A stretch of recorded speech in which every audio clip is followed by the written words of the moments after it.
Good afternoon. I'm Leila Abed, Director of the Mexico Institute here at the Wilson Center, and it is my pleasure to welcome you all to the Wilson Center. On February 5th of this year, incumbent Mexican President Andrés Manuel López Obrador proposed his so-called Plan C, urging citizens to vote not only for presidential candidate Claudia Sheinbaum, but also for the governing party's coalition across the ballot. On June 2nd, a majority of citizens delivered on the president's petition.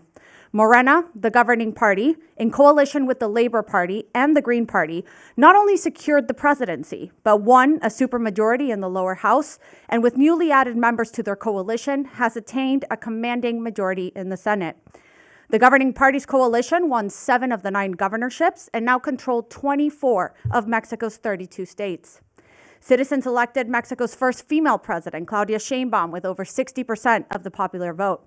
In other words, AMLO's Plan C came to fruition, and he is now using this overwhelming victory to push constitutional reforms through Congress during his last month in office and days before Sheinbaum's inauguration on October 1st. AMLO's constitutional reforms package includes a complete overhaul of Mexico's judicial system, a reform to eliminate independent and autonomous agencies, a reform to consolidate the newly created National Guard under the Ministry of Defense, an electoral reform, and a slew of other reforms that range from banning open-pit mining, concentrating power generation in the Federal Electricity Commission, prohibiting genetically modified corn, among others. The judicial reform, which was approved in the lower house on Sunday and in the Senate late last night, has raised alarm in Mexico and abroad, as it calls for local and federal judges and Supreme Court justices to be elected by popular vote. The number of justices serving on the Supreme Court will be reduced from 11 to 9 justices, and their terms will be shortened from 15 years to 12. The reform will replace the Federal Judiciary Council with 2 new bodies. The Judicial Administration Body, comprised of 5 members elected by the President, and the Court of Judicial Discipline, which consists of 5 members elected by popular vote to investigate and sanction judges. The qualifications to run for these offices are extremely worrisome, and many questions remain as to how the National Electoral Institute will administer the election of more than 7,000 judges around the country, including where the resources will come from and the likely possibility of low turnout at the polls.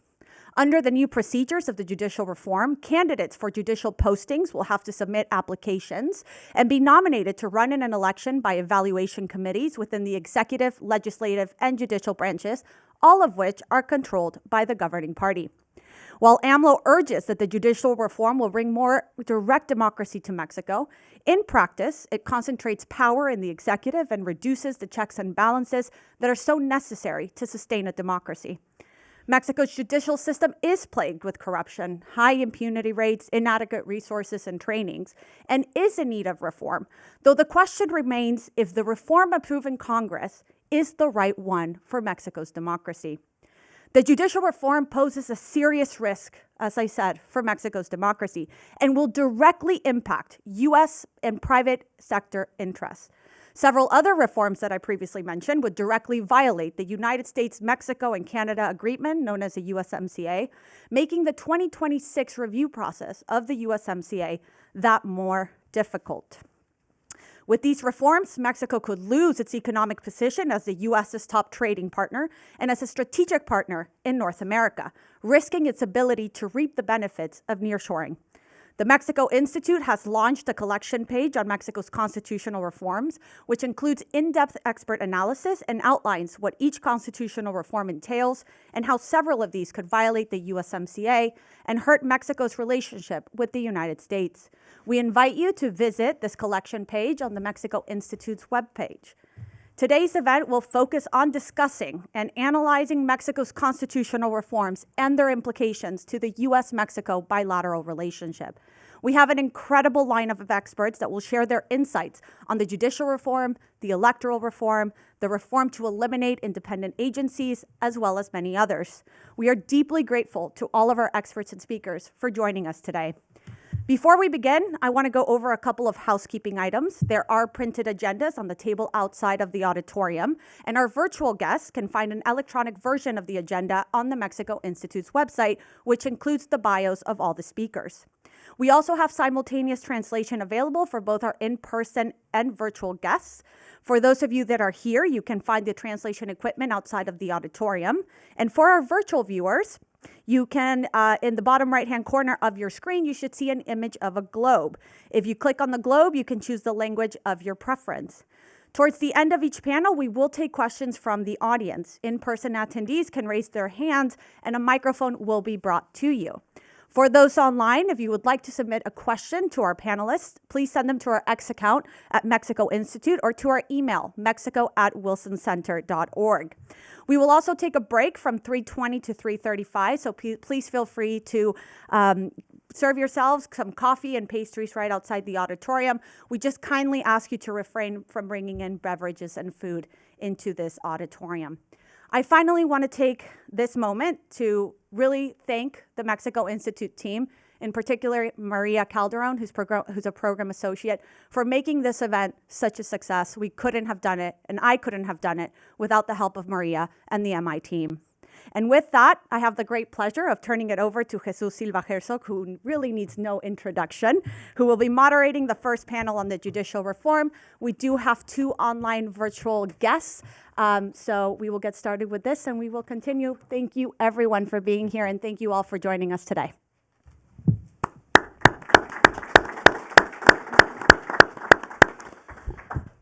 Thank you, Lila. It's really a great pleasure coming back to the Wilson Center. I think it could not be more of a timely event. Just a couple of hours ago, as you said, Mexico's Senate in a chaotic session approved the judicial reform that was proposed by President López Obrador, and this has a wide range of consequences that we might be able to address in this panel. And in this panel, we will focus on the judicial reform, the debate that we had yesterday in Mexico's Senate that will have a huge impact on the rule of law in Mexico, that will definitely have strong consequences on the economic front, and will also have definite impact on Mexico's democracy. We might have the obligation of remembering September 11 as a turning point in Mexico's democratic history. So we will have today the participation of 3 experts on Mexico's legal and judicial structure. 3 experts that have not only studied the judicial structure of Mexico, but that have also a great experience inside the judicial system in Mexico. So I will not get the time of the participants with their biographical information. You have it in your notes. And I will turn the microphone to Francisca Poe, who is now a researcher at the Instituto de Investigaciones Jurídicas at the Legal Instituto de Investigaciones Jurídicas of the National University. Welcome, Francisca. Great to see you. Thank you, Jesus. Great to see you as well, and thanks to the Wilson Center for this invitation. It is indeed a sad day today in Mexico. On June the 3rd, the day after the election that, as Lisa was saying, gave this landslide victory to Morena, we were all watching President-elect Claudia Sheinbaum, whom we considered a more, even and rational individual than the person that has occupied the presidency these last 6 years. And indeed, her first declaration on the issue was that the judicial reform deserved a very quiet consideration, not a hasty one. The following day, however, she was severely reprimanded by President López Obrador, and he said that the passing of Plan C was the main popular mandate of the election. And as we know, from that point on, it became all too clear that López Obrador had this single overwhelming goal, desire, before leaving the presidency, to pass the judicial reform and, if possible, the rest of the main reforms in the package of 20 bills he submitted to Congress on February the 5th, including the electoral reform, the reform disappearing the majority of independent agencies, and the bill placing the National Guard under full military control. The lame duck president was not planning to be lame at all. He was determined to write some additional chapters in this script of autocratic legalism that has been unfolding in Mexico over the last years, to the dismay of many people, me among them, that, voted for a progressive platform in 2018. The grand finale of López Obrador is this judicial reform, a radical overhaul which stands out for its total disconnection with any sort of agenda bound on strengthening democracy and the rule of law.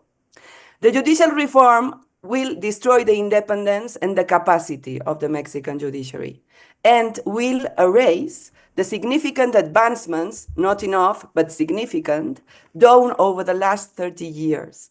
And it will be in the Constitution, not in statutes. So it will likely affect Mexico for many years to come. It will be bad for the economy, it will be bad for the political system, but above all, it will be very bad for people.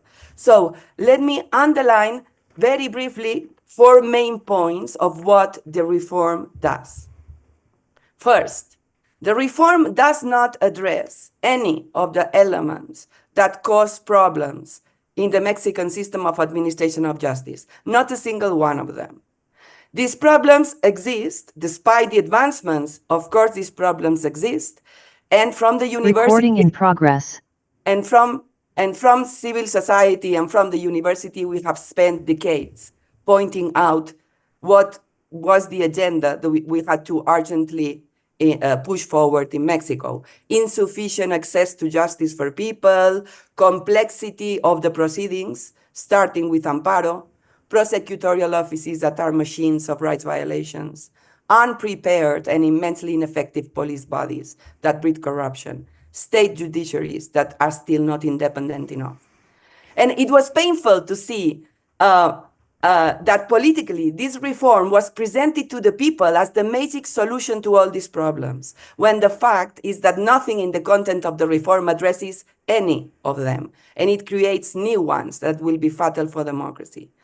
Lies being repeated 100 times to willing ears, and the mocking of a progressive agenda have destroyed, I think, our spirits these last weeks. Second, the reform is extraordinarily radical because it affects all judges in the country, federal judges, state judges, electoral judges. And it mandates, that's another thing that from a comparative point is very remarkable, a total replacement in only 2 single episodes, one in June 2025 and another one in June 2027 with the intermediate election. It does not devise a gradual replacement by, for instance, lowering the retirement age. This is, unprecedented also, the radicality of the total move, I think, in the comparative sphere. The Mexican government has accused the U.S. of double standard in view of the fact that many state judges in the U.S. are popularly elected. But this criticism forgets that in the U.S., the power of state judges is extraordinarily constrained by state decisions, a very stabilized legal system, a strictly adversarial system with juries that leave the state judge in a position of a mere referee. It's very different. These judges, moreover, are elected in the US in the context of a system in which there are only a few candidates in every district with identifiable ideas, agendas, and bios, which the people can evaluate. Not to mention the fact that the prosecutor in the US, for all the problems, is well organized and has incentives to be effective. In Mexico, by contrast, the judges will be elected from lists that in some cases will have hundreds of names, in the context of an extraordinarily complex legal system in which the judge has an important number of individual powers, and against the background of almost total social and political control of organized crime in part of the territory. We know what happened in the last municipal election with the selection of the municipal candidates. Third, the reform eliminates the independence of the judiciary, of course, and subordinates judges to the political majorities of the day that will not always be of Morena, both ex ante and ex post. Ex ante because you will need political support to get into the lists that must be generated by the executive, the legislative, and the Supreme Court, which will be also popularly elected and therefore captured very soon. After a revision of merits that does absolutely de minimis, the politicians will determine the position one holds in the ballot list, and they will have to support the candidates in these political campaigns. Ex post, they will be able to control the judges elected for only 9 years through this new institution created by the reform, the Court of Judicial Discipline, which can act on request of any authority or any individual at any point and can investigate on ill-defined terms that habilitate the political use of this court to curb disturbing injustices. The members of this court will also be elected and will have sanctionary powers with, it's not true that there's a possibility of appeal, there's an appeal, but it will be decided by the plenary of the discipline court instead of the section. Fourth, and finally, and Jesus, this is the fourth point, the reform will generate a judiciary with unprofessional individuals who will create a chaos and will force, I think, to resort to arbitration to those who can afford it, of course. It will have a very blatant adverse selection effect and will leave Mexico with very weak technical capacities in the judiciary. I think few people with the professional and the human capacities to be a judge will be willing to endure what it will take to get to the lists, what it will take to survive these campaigns, what it will take to survive the espada de Damocles of the disciplinary court. So the improvements of the judicial career in Mexico that have been real will be erased, and it's not true that everything was nepotism and was corporativism, it was everything. And this reform will destroy all these advancements and leave a system very weak in a context in which, as we know, we have very factical problems of control of illegal agents.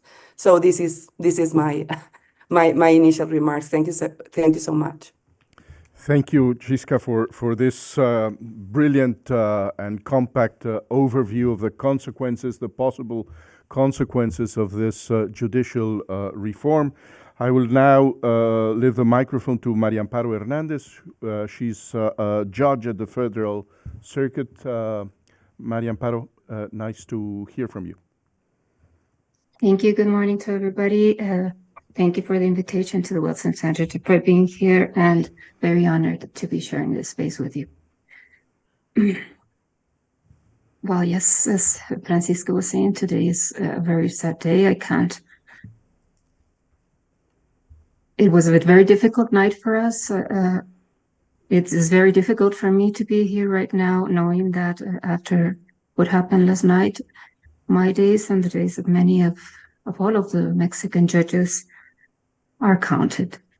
So I'll make my best effort to give you my take on what's happening with the judicial reform. I don't think I have to repeat what has been said about the contents of the judicial reform. I believe that with what has been said the minutes before, we have an oversight, a very good oversight of what happened this week with the judiciary in Mexico. But I'd like to stress a point that hasn't been said, and it's not only and it's very worrisome. It's worrisome not only because of the contents of the judicial reform that have already been described, but I think that what happened on the last weeks, and particularly what happened yesterday, the way it developed is also very worrisome. the way the legislative process was rushed, the way the dialogues were developed theatrically, the no reason deliberation. We can because we can, we do because we can. And yesterday, some things that happened, like cartel-like things, like disappearing senators and hours without knowing where their whereabouts, having to move the protests, the breaking into the Congress, the having to, all those things, I think that also are very revealing. Not only are the contents of the judicial reform revealing, but the way it was developed over the last weeks, and particularly what happened yesterday and has been recorded in many media, is very worrisome. Because what happened seems to confirm many of the hypotheses that were discarded by the official reasons given to push the judicial reform, and seem to confirm the hypothesis that the rush is to close a cycle with a very strong concentration of powers, which is, of course, very worrisome. So today we wake up to a new reality that we must continue to try to understand, not only how we got here, but it's very difficult to, from right now, foresee where we will going. I'll try to concentrate the last minutes, but it was very important for me to stress that the way things developed is also very, very revealing. What's next? What's next after what happened yesterday? Well, I think we can resume it and keep rushing. Not only we rushed the last weeks, and we rushed last night, and we rushed last week at the House of Deputies and yesterday in the Senate, but we'll keep rushing. We'll keep rushing because today we're rushing the legislative, local legislative approvals. We'll be rushing the publication. And when all this is done, we'll be rushing the next election. Next election is supposed to be convened in a couple of weeks. And in a couple of weeks, it's very soon. And it's a very, very, very titanic election. In a couple of weeks, we are supposed to see the Senate convene for candidates to raise their hands and say who wants to be a judge in a system that will not have, by that time, of course, statute regulation that is already acknowledged by the Senate, who has drafted that will not be an impediment to get the election done. So what we have right now enacted in the Constitution will serve as a sole basis towards the election that is starting in a couple of weeks. We'll be convening for elections for hundreds and hundreds and hundreds of federal judges of different levels, of different specialities, and experimenting, and I don't like the word, but I think that's what we're going to be confronting, a very big experiment, but in real life and with real consequences. Let me give you a contrast. When Mexico several years ago replaced its criminal justice system and more recently its labor justice system, it took years, very long years of preparation to get us starting in a new system. This is practically a total overhaul of the system that in a couple of weeks will be starting. Who will be our next judges? We don't know. We start a very, very bumpy road in totally uncharted territory, because none of this, as you know, has been tried in any other country. Maybe we can see some similitude with something in Bolivia, maybe something with some state elections in the United States, but nothing of these dimensions have been tried in comparative law. So it is an experiment which cost will be on the country, on all of us.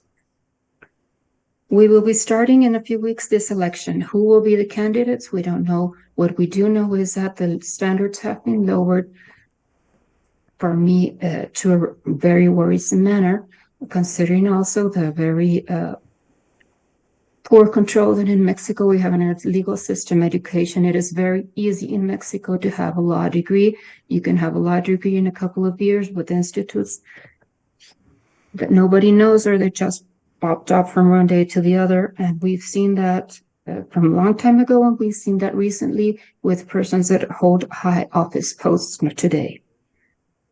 We will see many people trying to be a federal judge, a federal magistrate, an appeals court judge. And we will have, yes, they introduced in the process a technical committee that will evaluate. But let me tell you my reserve with that technical committee. You can put a technical committee or you can put whatever you want in the middle of the process, but we cannot change that the starting point and the deciding point for who gets on the ballot is a political decision taken by political bodies. So the technical evaluation, I don't see it can neutralize all of the problems that are, because the starting and the finishing point are political bodies. And let me tell you, in contrast, we have 30 years in trial and error of exams on studying profiles on what are we going to ask candidates in very serious exams and rigorous process we have to go through to have this office. And it has been a very difficult road. And it has been a road in which where there have been so many discussions of what is important that a candidate to judge proves that he knows and that what he can do or she can do before holding this office. And so today we're going to start in 15 days an election with technical committees that are going to be convened for 1 week to another with 5 persons named by we don't know who, with we don't know what profile, with who are going to ask the candidates what. It's very difficult for me to understand how a process of cumulative knowledge of 30 years will be able to flow and deliver satisfactory candidates in the few days that they will have to evaluate.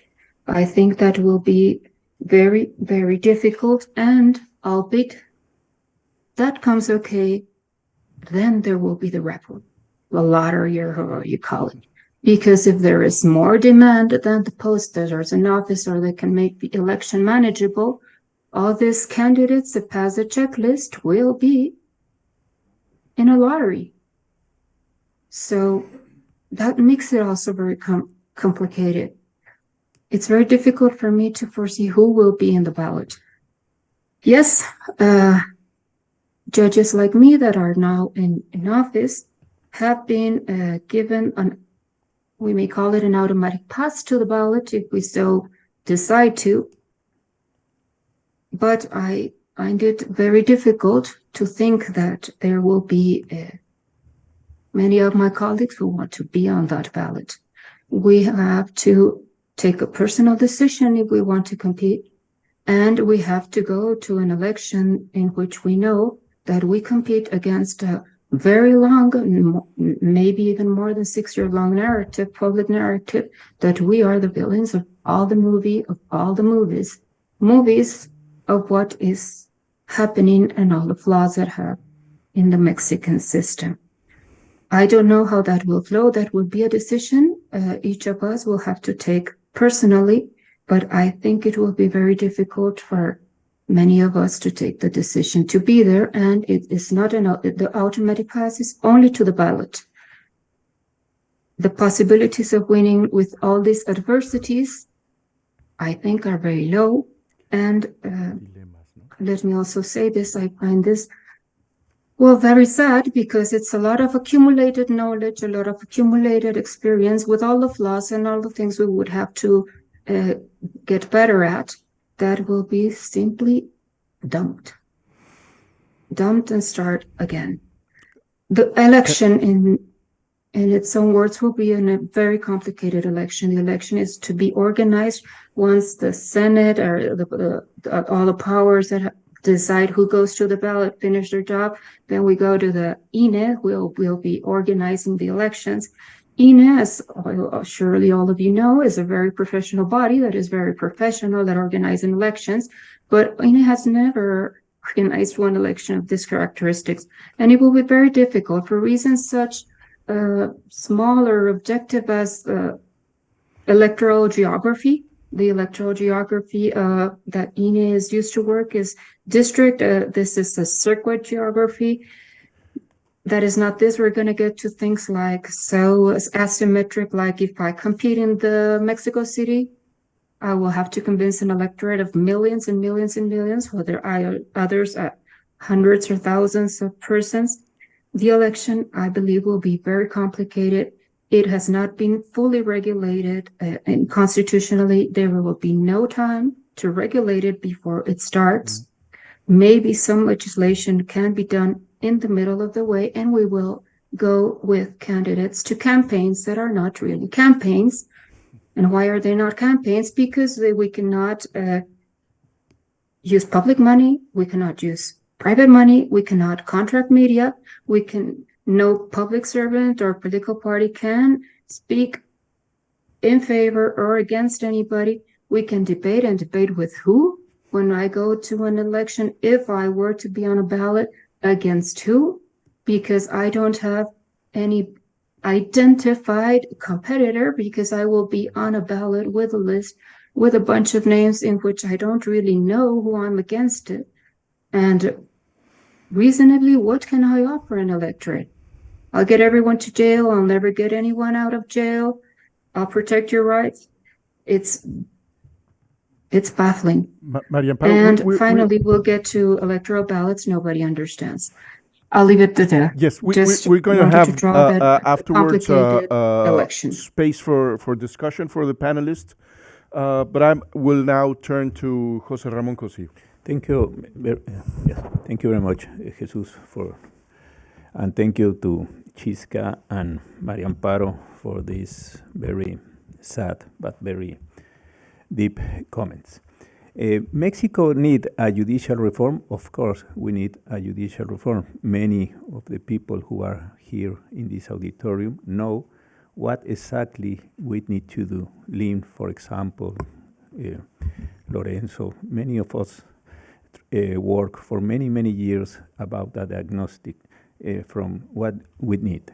But this reform is really, like Chisca, Maria Amparo, Jesus, and many others in my country said, it's really, really an abuse. It's really a lack of decency.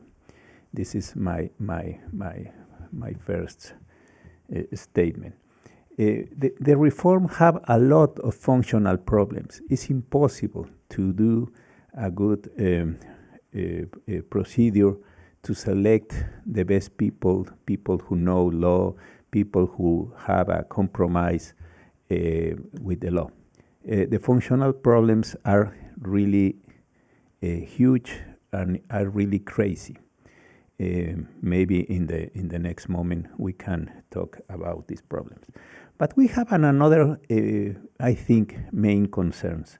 One of them is, like many of you know, Mexico have really huge problems with the narco-traffic, with the gangs. And these gangs have a lot of intervention in our elections in the last years, not only in the last election, but for many years and in many elections. We have a concern about the possibility that a criminal gangs intervene in the decision or in the selection and election of who will be judge.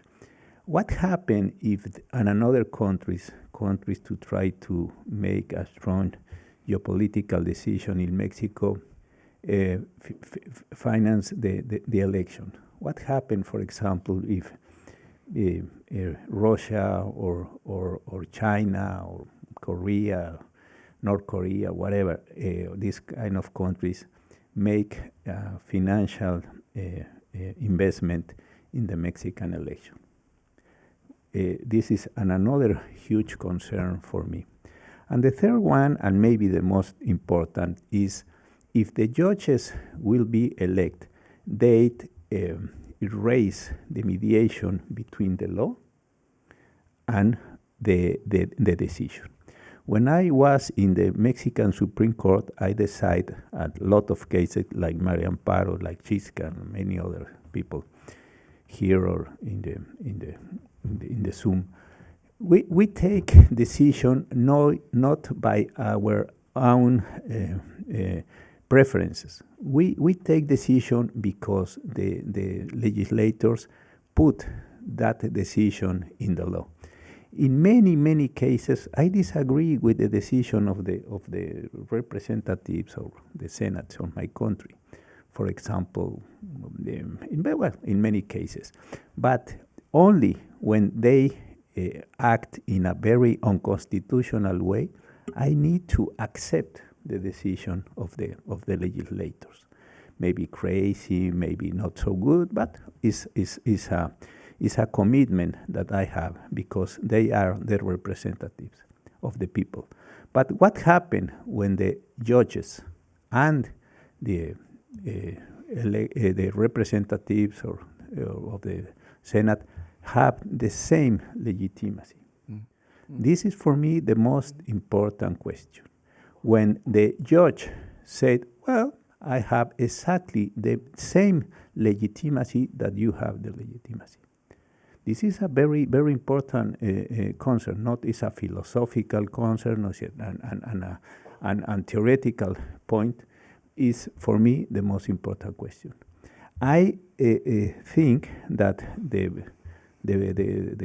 movement, and especially the next president, Dr. Sheinbaum, don't understand exactly this change of point. She have a movement.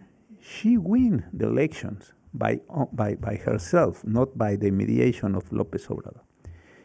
What happened in the next months, years? The judges said, well, I have exactly, and I sorry for repeat my idea. I have exactly the same legitimacy that you have the legitimacy. Why I, like a judge, need to accept the decision that the members of the Congress put in this or that law? I think this is a very, very complex operation of the law. If you have judges elected by the money from the gangs, from and other countries, if you have the new judges in general who have very little experience, like Chisca and Maria Amparo said, the people who have only 18 years, the president reduced the age. Now in Mexico, you need to have around 20 years and for be a judge, and 25 to be a justice. He reduced the age, and he have the possibility to very young people without any experience will be judge in this procedure. For me, this is the most important question. And in the next year, I suppose that we have a lot of changes in the stability of the judicial system, in the interpretation of the laws, in this kind of relation between the new judges and his own electorate. Because you need to sell something to the people who don't know you, and you need to sell something. It's not possible that say, well, if I will choose like judge, I apply the law. Well, it's a very bad offer, no? Everyone try to apply the law. What do you need to listen from me to vote for me? Because I am the most radical feminist judge in the whole country. I am the most conservative judge in the most country. What do you need to identify me, first of all, and finally vote for me? If I have the same legitimacy that the members of the Congress. This is my most concern that I of course agree with Maria Amparo and Chisca.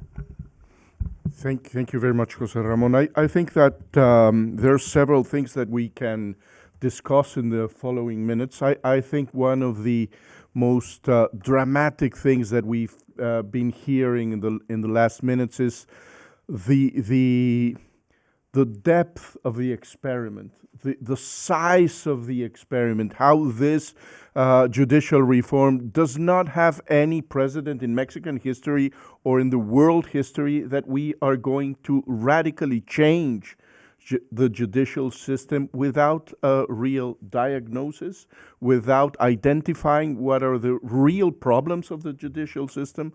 And I would like to ask you, what do you think might be the problems in the implementation of this judicial reform? I think that we have to imagine what a chaotic way to what is the symbol and the sign that Mexico is delivering to its own people, to its citizens, and also to the world. So I don't know if anyone of you would like to address the complexities, the challenges of implementing what has already been approved by Mexican Senate. Chisca? I don't know if... No, about implementation, maybe Maria Amparo and Jose Ramon have more of a cue in terms of what happened in the judiciary. But I think what Jose Ramon said is very important and will also create problems for the implementation. I mean, President Sheinbaum will have to deal with gigantic problems in every dimension of political and social life, right? The economy, the militarization, whatever. But one of these problems is dealing with the divisions and all the strife that will be going on in Morena, right? And so imagine that, as Jose Ramon says, you will have these judges that understand themselves in a populist key or in a militant key, or that, you know, that it is another political actor in the table confronting the others and saying, you know, you have this mandate, you are not, because in the traditional model, a judge legitimizes itself by way of reasons, by the way she justifies or whatever. So I think one of the complexities of the implementation, beyond the technical things that my colleagues can expand on, will be this political strife within the now hegemony to select the candidates. And ultimately, I think this can lead to a scenario of very difficult governability for the president, because in political, you know, we are lawyers, but we are in dialogue with political scientists all the time. And we all know that, in fact, presidents need the judiciary to govern. Because, I mean, this is from the beginning when, you know, when kings in the Middle Ages, like, created the judiciaries, it was because they cannot do all the time. They need instances to deal with social problems. You know, they need implementation, not only, and Claudia Sheinbaum recites a very weak public administration, right? So now the other structure that helps, like, govern a country, the judiciary, will also be very weak, and will be amid this strife between different, like, sections in the political majority that is now hegemonic. So Maria Amparo? This is not the technical side, but I see this coming as well. Thank you. Well, I can add that I see a very complicated short-term and long-term scenario. We've been already talking about some of the very complicated issues that will rise operatively in the election, but let's get a fast forward, and we got through the election in some way. In a way, I think the electorate will not even have clear how the ones that did get won the election will get to their posts. But I'll fast forward to the day that September 1, which is when we are supposed to be changing everything.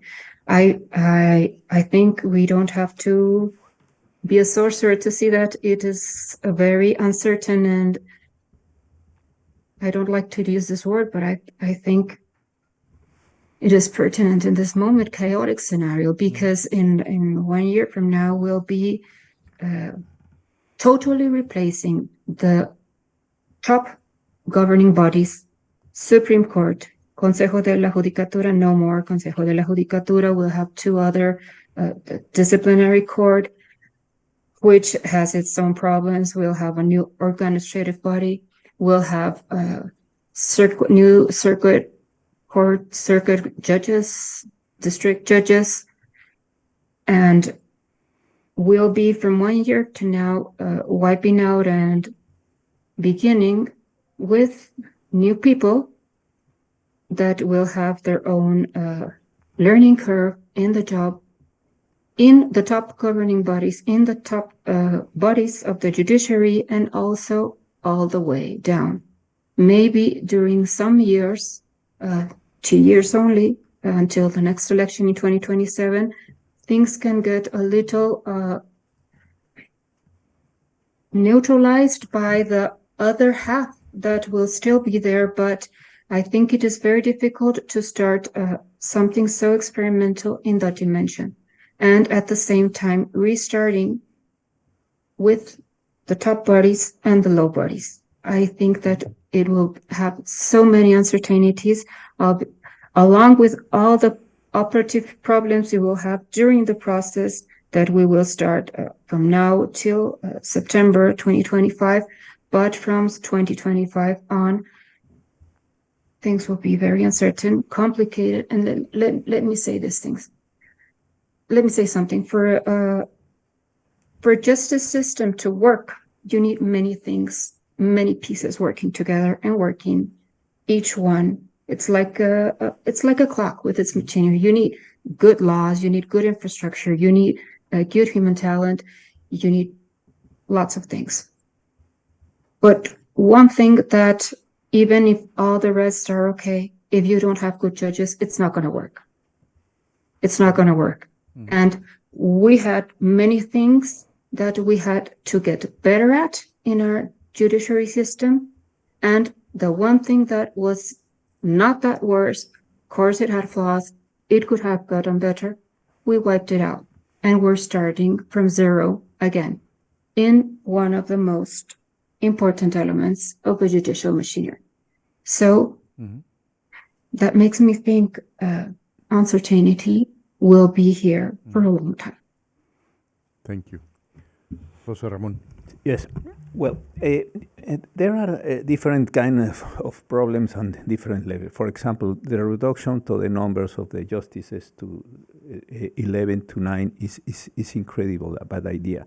And the cancellation over from the two chambers to the operation in only one organ is impossible. It's impossible to resolve the many cases that the Supreme Court have each year, for example.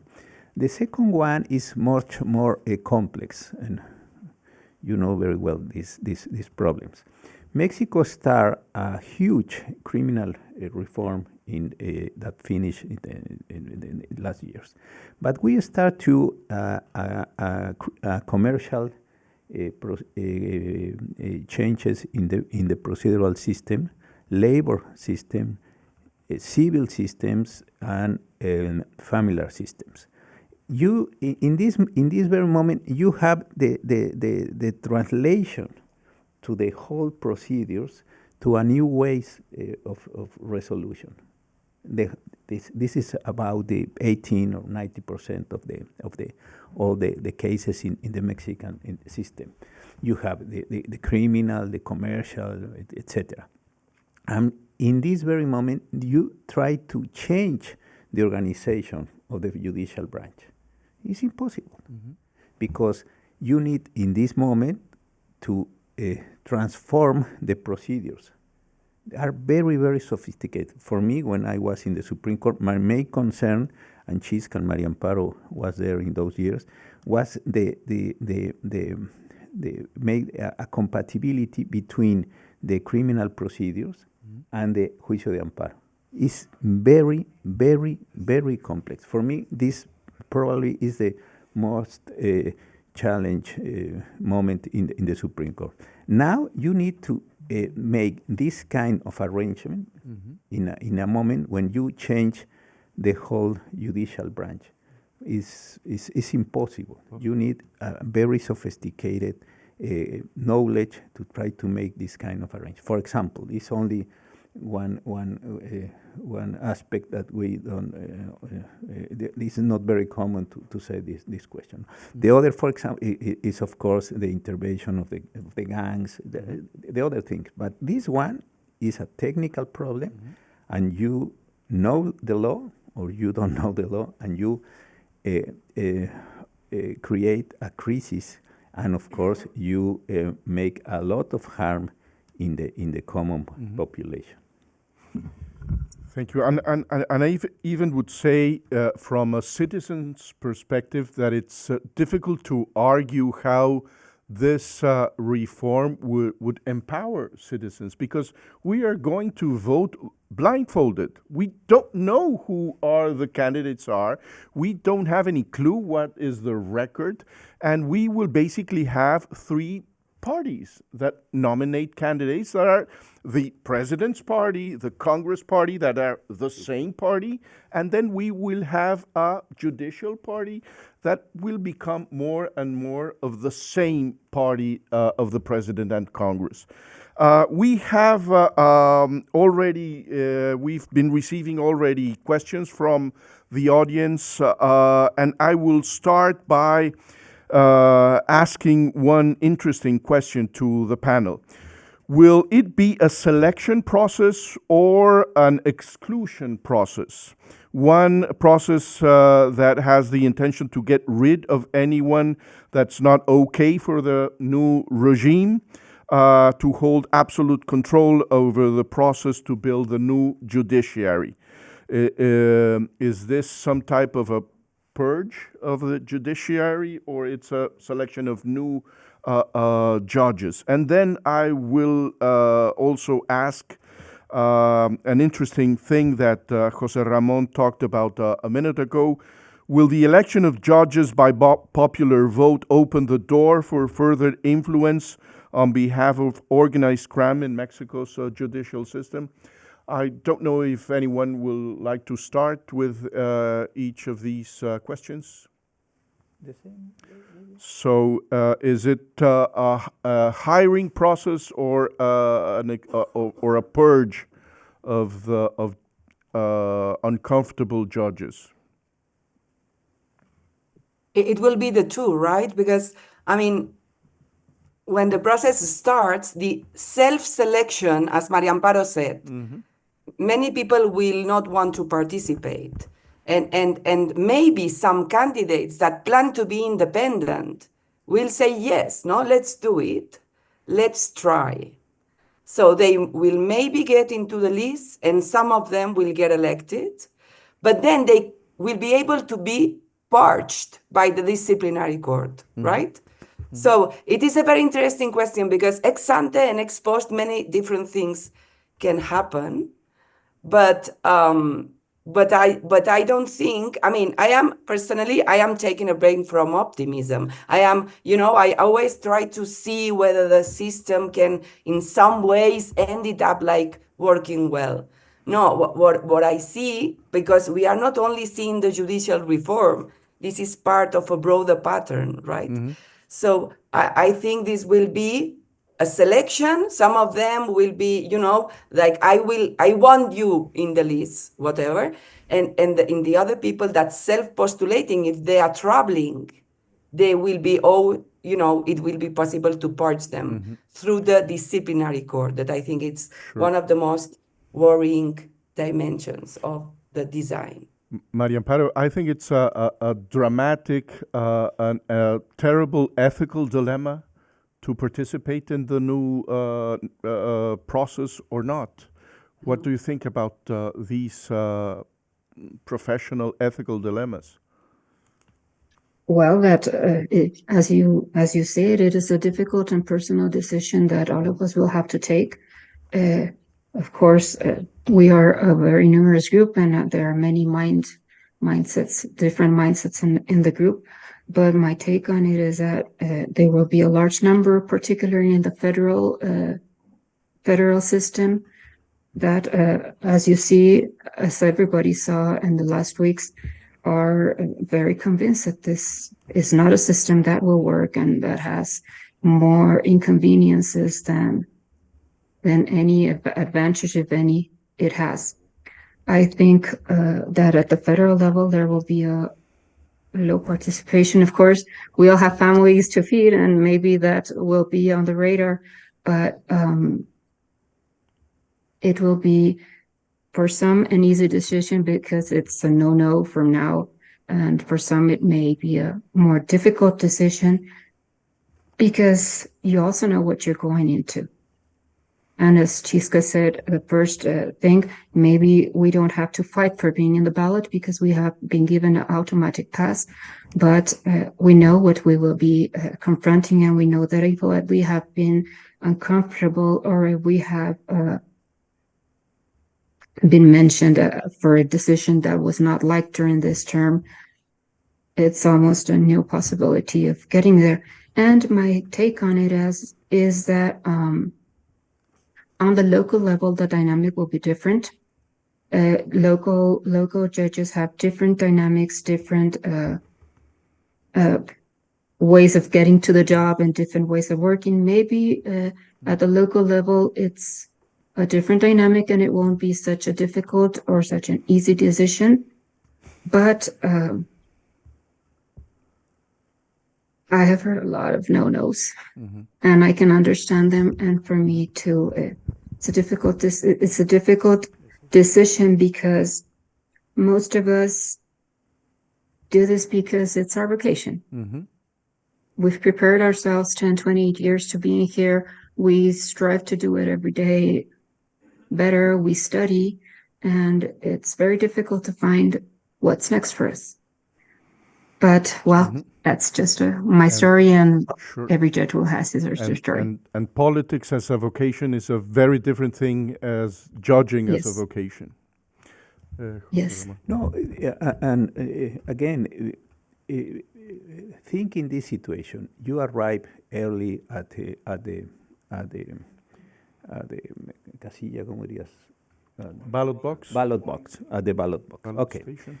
You receive the ballot with 6 names. By choose between the 6 names the first administrative court of the first circuit. You have 6 names.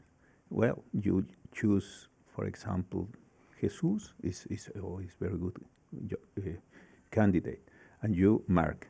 You put on the side the ballot from the first administrative court, and you take the ballot to the second administrative court of the first circuit with another 6 names, and you repeat the same operation many times. How kind of information you can have in that moment? You can't vote for a party. Of course, you say this candidate is from PRI or PAN or Moreno or whatever. No, it's impossible. What is your information?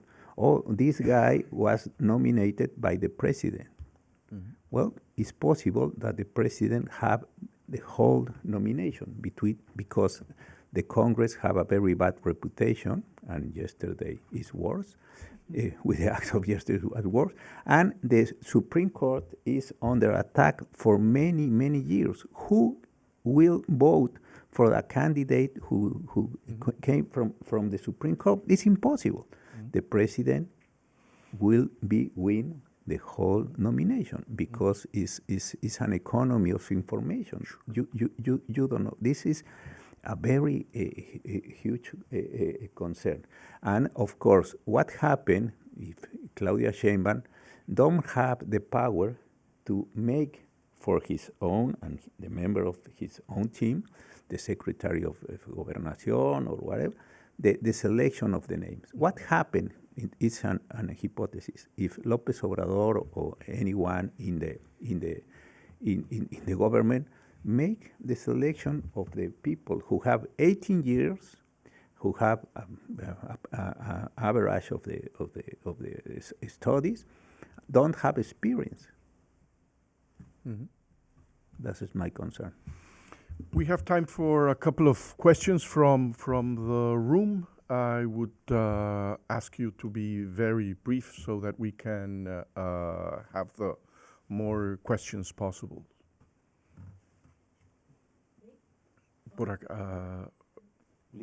Who has the microphone over there? Lynn, Oh, no, Lynn. mucho de Mexico. Okay. There are so many details that I find the whole thing so depressing. It's like trying to argue with Vladimir Putin as to whether he should have invaded or not. I think it's a bad idea. It could have been worked out. I mean, there's no reason that elected judges might not work if you plan this adequately, and it's not. But I guess I'm going to ask one more question of detail, and I embarrassingly have not read the reform, so I don't know whether this detail was covered. But can anyone just raise their hand and say, I want to be on the Supreme Court, or I'm going to be an appellate judge, or I'm going to, there's nothing. I think one of the things we can hope, because I saw this happen in Peru when they were going to elect all the jueces de paz and then found out it was just too difficult. But it's maybe unworkable because there's not enough of a plan. But we'll see. But anyway, can you? I guess Jose Ramon has already said, yes, if I want to be on the Supreme Court, I can put my name in. Well, we know of two judges that have been that have publicly decided to run for office. That one of them initiated her campaign saying, "I was a founder of Morena. I'm very proud of supporting López Obrador. Vote for me." That was the start of her campaign. Oh, can I add for the non-Supreme Court justices? It looks like this is a very interesting question about the details. Yes, because it looks like in the Chamber of Deputies they introduced this tombola thing, this draw thing, this I don't know if Lottery? I translate well, tombola. So it looks like one will be able to raise her hand and said, I am interested, and sending the CV. And then there are very low requirements, like having a letter from your neighbors. And this apparently will be in the Constitution. I mean, it's not a joke. They put that in the Chamber of Deputies. And to have an aid of a grade 8, which in Mexico, as my colleague said, it's relatively easy because there's no regulation of the profession or the law schools or whatever. But then the iniciativa say, well, if there's too many candidates with these minimal qualifications, then we will have a draw. And then I have the problem that I don't know with this, that after the draw, whether the politicians will pick up, so there are details that are not really clear as with regards self-postulation, the draw. And for instance, what position will you occupy in the list of candidates? It's not the same to be the second than to be, the 20 or to be the... So this is, we still don't know, but it doesn't look like very, we don't know. It's part of the uncertainty of this thing. Yes. Can I ask now? Okay. Given the strong universally rejection that we have seen as a reaction to the reform as it regards to the USMCA, my question is, are there any chances that it could be fixed, the things that are affecting more investment and the compliance with the USMCA in the discussions of the secondary laws? Well, of course, many of you, or all of you, knows that The election in Mexico excuse me, I come back and immediately I come back with your question. In Mexico, we don't have juries. And because we don't have juries, we don't have verdicts. And for that reason, the judge or the judges are in all liberty to decide whatever that means. It's very important because many people say, what's the problem in the United States? Chiska talking about this problem. But many people say, this is not really a big problem because in the United States, the many judges are elected. This is important. And the second one, I really don't know. This is Fitch.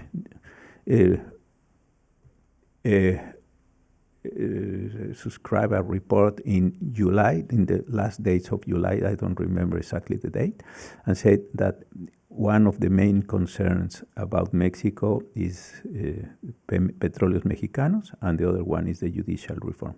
And in the next days, with the draft of the diputados, the representatives, we receive really a lot of questions about the possibilities to the investment in Mexico. I don't know exactly what is the moment, but you are very well informed that we have a lot of concerns in the investment in the funds, etc. No, I think we'll have a lot of repercussions. Can I add something? Fernández Noroña, the actual president of the Senate, said, maybe it's possible that Mexico receive a harm in the investment, but the people vote for us. It's the decision from the people. This is the kind of responsibility. Maria Amparo, you wanted to add something? Just a small thing to the last question. What can be fixed in the secondary laws? I think a few things can be fixed, because what happened this week is we had, like we ordinarily do, a very dense constitutional text reform. So many things are very detailed in what was enacted yesterday. So can something be fixed? Well, some voids can be filled, some details can be detailed, but the basic working of this new scheme is already set out and is already practically already enacted. So the space, the margin, the space that it's fixed in the sense that it can't be moved. And so can we fix what is fixed? Some things can be detailed, but it's very improbable that we can change the structural things that were enacted. And for an example, related to the other question, can anybody raise their hand? Well, of course, not anybody, but the standard is so low that many people can raise their hands. And as Chiska was saying, what has been enacted to the Constitution, that you have to have a school average of 8, maybe in US it would be like a C+, B-. That's enacted to the Constitution. The grade that you have to have in your law school. What's enacted also to the Constitution, that you have to have letters of reference, and the letters of reference or letters of recommendation can come from your neighbors. That's enacted into the Constitution. Can that be fixed in the secondary laws? That can be detailed. Maybe they can put a geometrical requirement for who is signing the letter of recommendation, or something that you met in law school. Someone you met in law school has to sign it. That can be detailed, but everything has been put in constitutional text. I suppose that thinking that this would blind from constitutional control the system that's being enacted. And what can happen on the USMCA scenario? Well, I believe that takes us to two different settings. One setting in which conflicts that may arise in trade issues are private party issues, and may be arbitrary, and may be solutioned by private practice or private justice that will I believe, take traction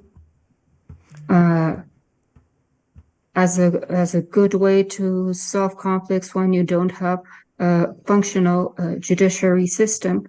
But there are things that cannot be arbitrated, and that will be a hardcore things we will have to deal with. Expropriations cannot be arbitrated. Tax issues cannot be arbitrated. You have a tax problem with the tax authority, and you will have to pass through this new judiciary. You have an expropriation problem, you will have to pass through this judiciary. You have a regulatory problem that is a very big issue in energetics, in telecom, in competencia económica, competence, monopolies, antitrust. That cannot be arbitrated. That has conflicts that have to pass through this new judiciary with same procedural laws, same substantive laws, but the people operating it are going to be practically new. So some things can be detailed, but many things cannot be fixed. Sorry. No, and I agree, of course, with Maria Amparo, but I need to say the same ideology that rejects the judicial independence is the same ideology that rejects the arbitration or the private resolution of conflicts. It's the same. Mm-hmm. I think we have time for a very, very brief question. Who over there? Thank you very much. Just my question is, Jose Ramon mentioned something about these technicalities that judges will face with this new judicial system, not judicial, but labor system and civil system law. But my question is, we are just facing a new judicial reform or a new regime that actually rejects the rule of law in Mexico. So I think this is my question for the panel. Wow. No, I really don't know, because who are the people, and Maria Amparo said, who are the people who will be in the ballot? For example, you? No. Okay, I suppose that your answer. Who? You know that in Mexico we have 2,000 schools of law, many of them, the huge majority of them, very, very bad schools of law. And you need only have 18 years, finish your study, and have an average about 8. I don't know what is the correspondence here in the United States, but it's 8. Like a C plus or C plus or something like that. It's really a weak possibility. And the other question is the same question. If you don't know anyone in the profession, because you don't need to know it, how do you identify them? How he or she combines you? Who finance this person to be in the ballot with your vote? Is really very, very dangerous. And in this moment, we have and the penetration of the gangs, many other problems in the country. Well, thank you very much. I think that after hearing Chisca, Maria Amparo, Jose Ramon, we have a clear notion of why September 11 of 2024 will be a day to remember in Mexico's history, and why it is going to be remembered as a very sad day in Mexico's democracy. But there's room for optimism. We are having a panel on electoral reform. So in a couple of minutes, we will discuss what is ahead in terms of elections in Mexico. Thank you very much.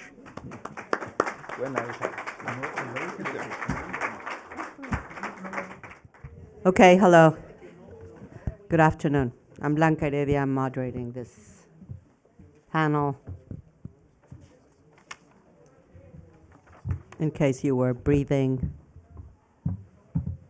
and gotten kind of at ease, we have some more stuff for you to get excited or thinking about how one can change so many pieces of a country in such little time. I'm honored to have been invited to moderate this panel with few people in the world really know so much about this matter than the ones here. Luis Carlos Ugalde and Lorenzo Córdoba were both presidents of the Instituto Nacional Electoral, and Ciro Murayama was part of the general counsel of that institute. They worked for many years in that institution, which is at the center of Mexico's institutional setup in electoral matters. As you all know, Mexico is, let me say, one of the few, I believe it's the only one, but let's say one of the few countries that went from an electoral authoritarianism to a full-fledged pluralist electoral, fully competitive democracy. Mexico was a precursor of a type of regime that has become more common the past few years, which is an electoral authoritarian regime. That is one that has elections regularly, even though they're not necessarily free and fair. Might seem like a minor point, but in my understanding, many of the complexities of our institutional system in the electoral field, the one that makes it possible and has made it possible since the late 90s to move from non-free and fair elections to free and fair elections, was an extremely complicated process, both politically, because there needed to be a situation where the dominant party found it to be in its interest to relinquish the control of electoral processes. But also in terms of design, because as I see it, the most important thing that needed to be addressed is how do you make elections that have lost, if ever had any credibility, how do you make them credible again? And at the center of that complex system stands the Instituto Nacional Electoral, the electoral body, the one that organizes elections and counts votes, and the part of the judiciary that adjudicates conflicts, Tribunal Electoral. This panel then will be discussing a reform that was part of the package that Andrés Manuel López Obrador announced on in February of this year that he wanted to pass.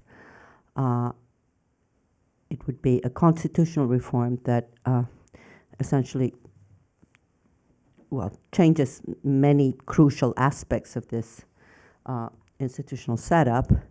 To begin with, instead of the current way in which the maximum decision body of the Instituto Nacional Electoral is selected, they would also be elected by popular vote.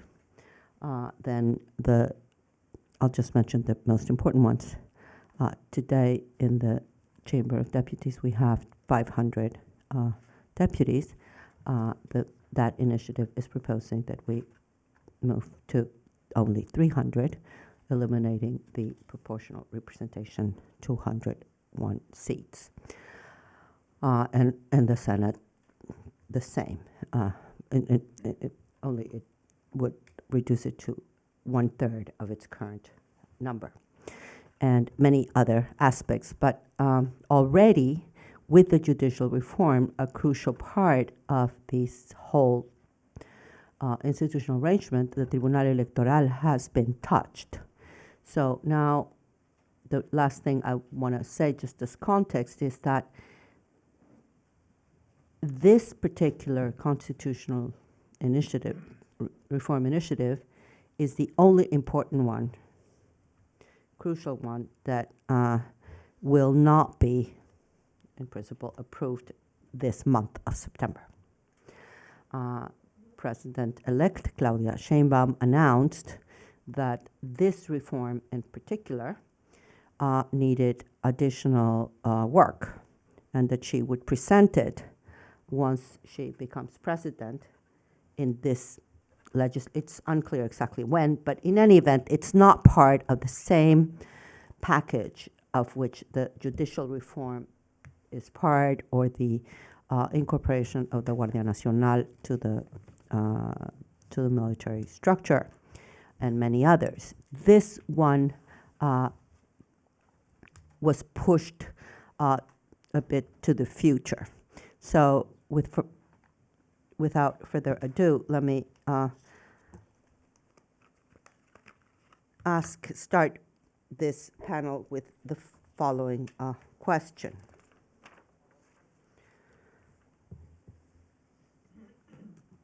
A question for Ciro Murayama. Minority representation in Mexico's transition to democracy was extremely important.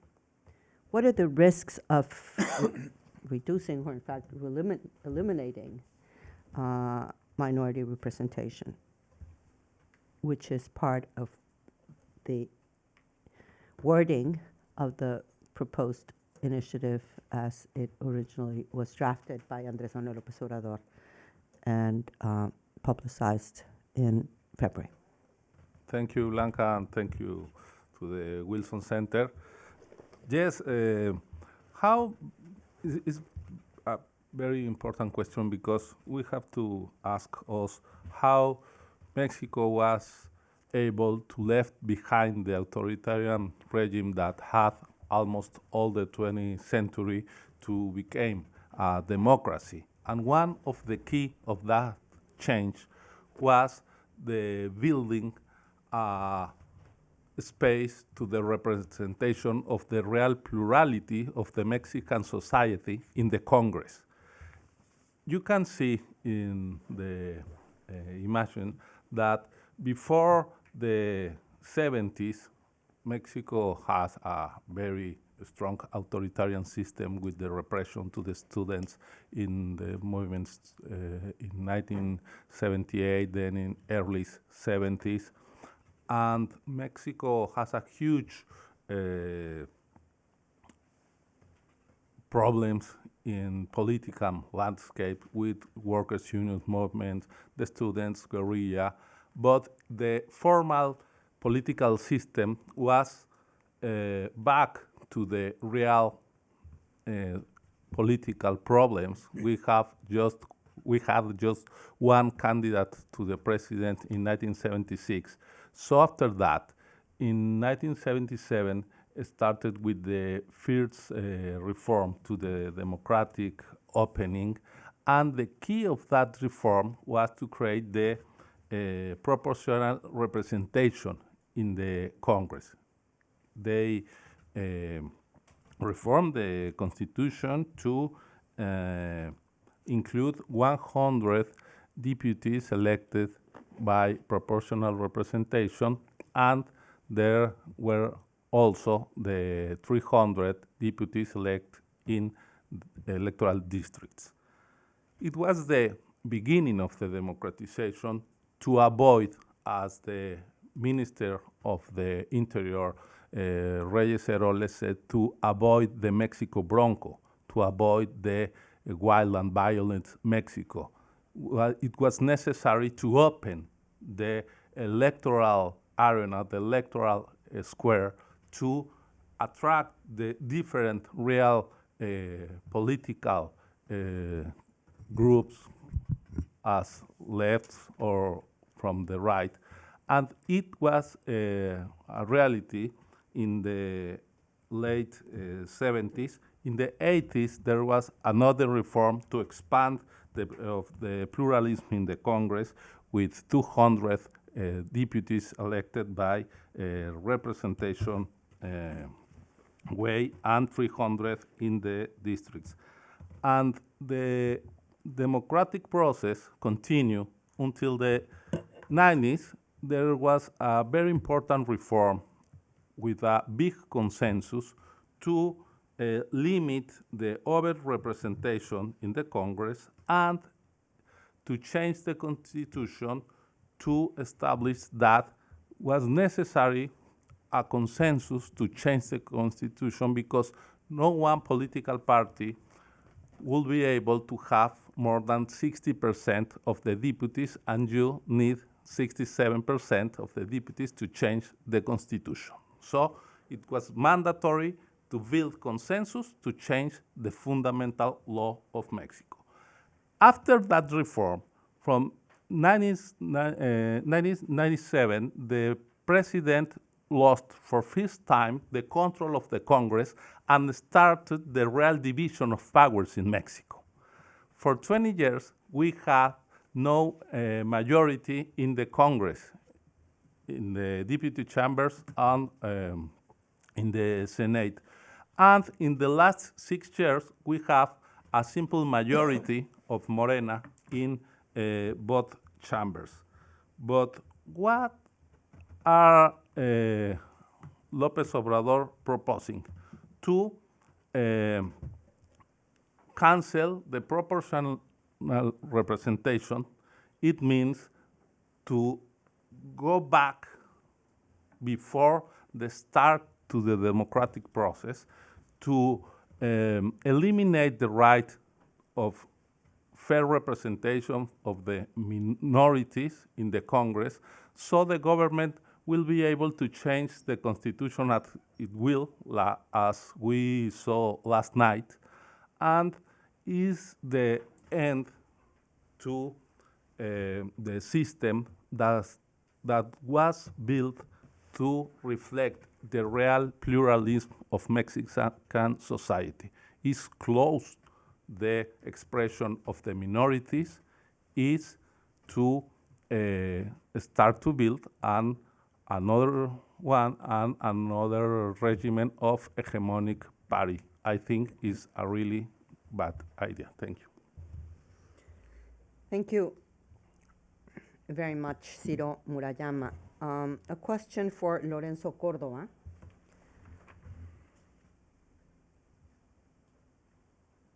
Could you please tell us what are the main ingredients of Mexico's institutional arrangements behind that have made it possible to conduct free and fair elections since the 90s? And in what ways does this reform initiative pose risks to this general arrangement? Well, I think the aim behind well, I would like to thank also the Wilson Center for the invitation and, of course, to share this table with the dear friends and colleagues. The main aim, as I said, of this reform, according to me, is to get control on the electoral system, as well as it happens in the past times during authoritarian era in Mexico, in which the government has the control of the electoral bodies and therefore plays as well as a player and a referee. They were judging and part of the electoral dispute, and I will explain why. But I think it's important to, in order to understand why this issue that usually happens in strong and old democracies, such as in the U.S. I mean, it's normal that in Europe the electoral bodies or the electoral function is one of the Ministry of Interior powers. Why in Mexico we should invent a new electoral independent system as the basis of any free and fair and authentic, as the Constitution claims, elections. And I would say, in order to understand the Mexican electoral system, what we have built in the last 30 years, is to understand that this is a system built in order to inoculate distrust. I mean, usually electoral system is based on trust as a value. Trust on what the electoral authority says, trust on what the results at the end of the election day says, and so on. In Mexico, I mean, the key point to understand the electoral system is that every improvement we have made in the last 30 years were made precisely in order to build trust in a very untrustable processes. And the main access to, in order to achieve that, where first create new institutions, autonomous from power and independent for political parties, in order to become a free and fair referee of the electoral contest. On second, in second place, to construct new rules, to establish new rules agreed by the general consensus, which is another characteristic. In Mexico, the transition was an agreed transition, as just Blanca said in the introduction to this panel, among the parts. That means among the government, the ruling party, and both the opposition, and all the opposition parties. And the third, the idea was to clarify, you know, not only the rules, but also the way in which elections are organized and run off. So in order to inject a certainty in the electoral process. And the third main act is to create new procedures in order intended to inoculate distrust and improve credibility on institutions. So new institutions, new rules, and new procedures. What is the main problem of this electoral reform? And just answering the expectation that Jesus created about this panel, he said good news comes. Well, the only good news in this issue is that the electoral reform was postponed. But the new president, Claudia Sheinbaum, the elected president, has already said, has already agreed with the contents, with the main contents. Yes, she said we need more discussion, but the main contents are already settled. And which one are those contents and the most risky contents in order to, or according to, you know, the trustability on one hand and the impartiality we have achieved in the actuation of the electoral bodies? Well, the first one is, as well as it happens in the judicial reform that we just analyzed in the past panel, is that all the authorities that will be responsible to run elections, both in the INE, which is the administrative body, the one who organizes, who has the role to become a referee in first instance between the contendants and so on, and also the electoral judges, the members of the electoral court in Mexico, will be elected. With all the risks we have already heard in the first panel, reproduces in here. Once again, if you want to, and I come to finish my first intervention, if you want to politicize some public role, elect it. I mean, inevitably, you will have people who will respond for the majority interests, the one who elect them, instead to become, you know, an equidistant role among the contenders. And there are many other things. I think the main issue, in order to trust, that's what has to do with impartiality. But talking about trust, I think the reform intends to relax many of the regulations, which is not bad in first instance, but the problem is that the capabilities, you know, the arbitrarian decisions of the electoral bodies in order to impose penalties to those who infract the law, or to solve, you know, the conflict between political parties will arise. And when you have more powers and a less regulation, in the case of Mexico, means more arbitrarian decisions, which could affect in a very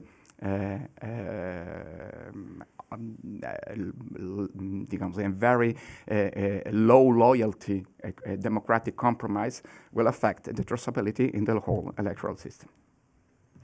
Thank you to Lorenzo Cordova. He tells us, if I understand correctly, that the kinds of changes that are being proposed would place in question what would be the litmus test of electoral democracy, and that is the ability of parties that are currently not governing their ability to, in free and fair elections, win the next election and become government. That would be unclear whether that kind of fundamental aspect of competitive electoral democracy, that's what's at stake, right, Lorenzo? Yeah. Okay. Thank you. This question is for Luis Carlos Ugalde and brings it closer to where we're located physically. And is, how would this changes in Mexico's institutional arrangements having to do with competitive elections, with free and fair elections, and electoral democracy more generally, what has democracy meant for U.S. Mexico relations, and what would its end, let me put it that way, mean for U.S. Mexico relations, and specifically for our trade relations in light of what is going to be the revision of the USMCA? Thank you, Blanca. Thank you to the Wilson Center and to my friends.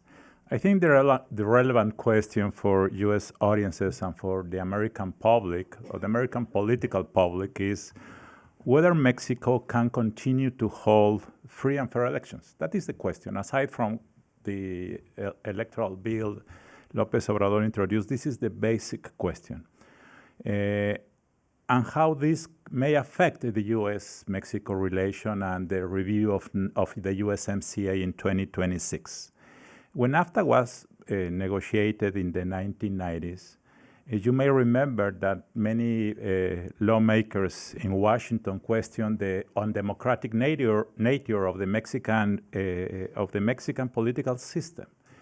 In those years, many questioned the fraud that many elections in Mexico had.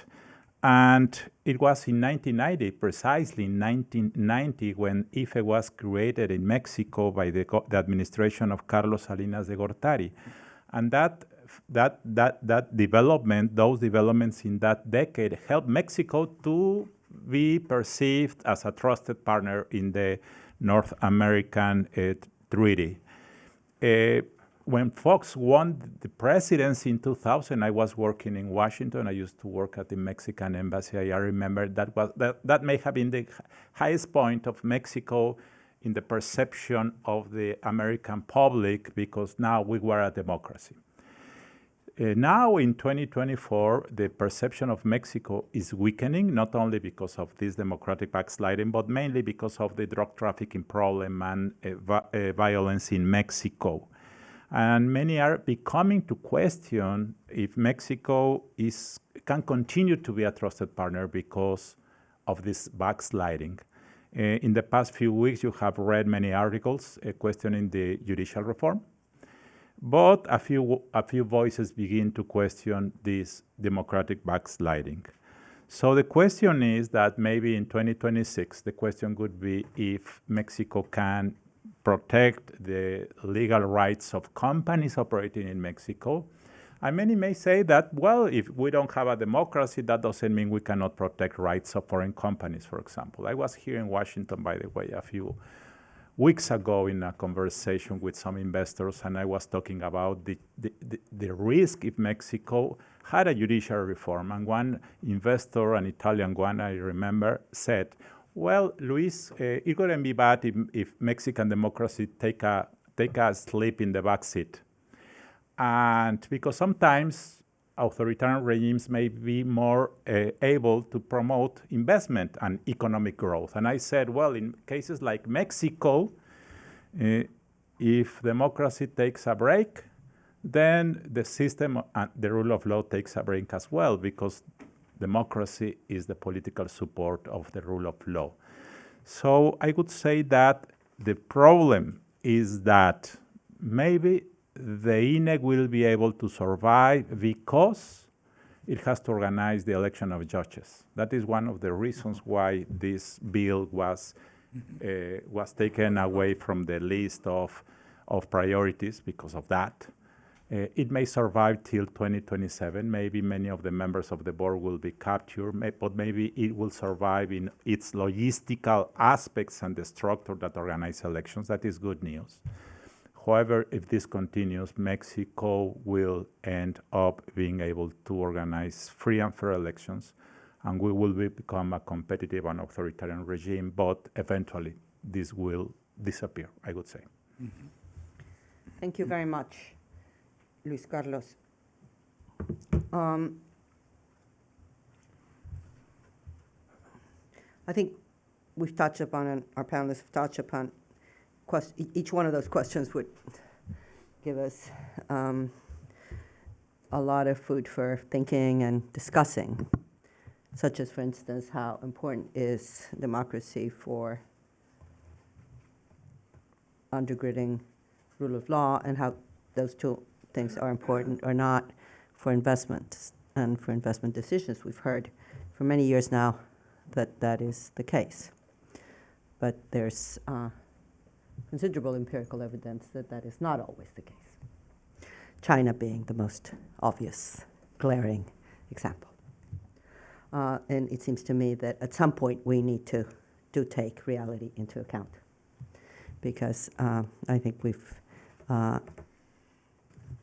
assumed that a set of things that have been said repeatedly over the past 20, 30 years are empirically true. And it's not always the case that they are. So I think that the kind of things that this Italian investor, and me talking to investors recently, and also some foreign governments in Mexico, I mean, these kinds of discussions are starting to get more complex. Let me now move to our second round of questions, if I may.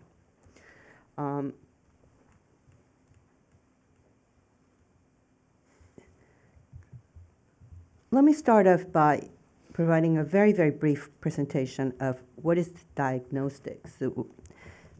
How does the initiative originally presented by Andrés Manuel López Obrador, President of Mexico, in February of this year, what does he think, or the people that put together this initiative, this bill, thought needed to be straightened and put right about Mexico's electoral system? There's two main issues that the president has repeatedly argued are not well in our electoral setup. And that is cost, that the price of the electoral processes is very high, which we're going to hear more about, but generally the kinds of data that we know do indicate that Mexico is more expensive in terms of its electoral processes than many other countries. So, and this has been repeatedly said by the government and by many others, but especially by President López Obrador, for many, many years now. And people believe it. Second big question that, or defect, problem that Andrés Manuel López Obrador and his movement and the people that support him think that this institutional setup has, and it's that it's not fair. The evidence here is considerably less robust for this problem, but it's been insistently said the system has been accused of not being fair. And the main evidence, quote unquote, is the repeated allegation that Andrés Manuel won in 2006 and that his triumph was not recognized. And that's like the thing that Morena and Andrés Manuel López Obrador repeat, and many believe, but again, in contrast to the cost, where there are some, there is evidence that it is costly. In the case of it's unfair, it's there's no much evidence in that sense. There's no conclusive evidence. Of course, there's many things that could be done better, but overall, generally, I think general agreement, even among those that are not, that were not part of its design, that have never worked in any part of the system, agree that it is pretty fair. And to address these problems that the reform purportedly aims to address and correct, and any other problems, many of which are not even mentioned in this reform initiative, I want to start asking Ciro Muroyama, how costly are Mexican elections? And is the solution proposed by this initiative adequate? Thank you, Blanca. Well, first of all, I think, yes, López Obrador has insisted in the election in 2006. There was a fraud without any evidence. 18 years after that, he has not shown any evidence that supports his allegation, as Donald Trump will continue saying that the last election there was a fraud in United States. The democracies are facing that kind of politicians. But about the costs, let's see. The average budget of the National Electoral Institute is 0.2% of the federal budget. If the federal budget is $500, the cost of the National Electoral Institute is $1.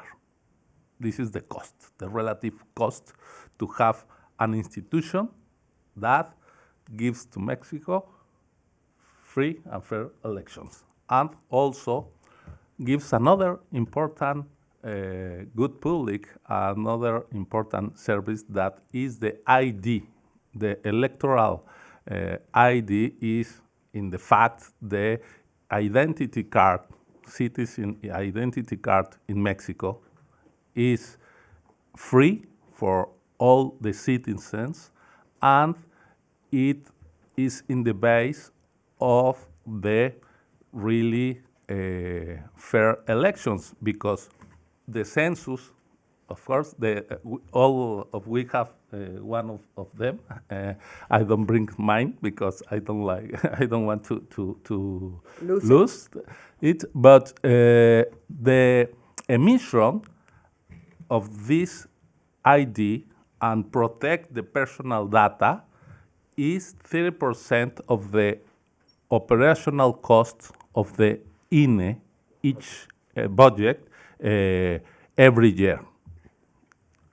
1/3 of the cost, and is a public service.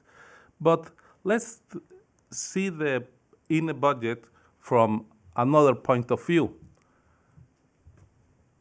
According to the data provided by Carlos Ursúa, who was the first finance minister of López Obrador, the cost of cancel the international airport in Mexico City in 2018 was $15 billion just in that year.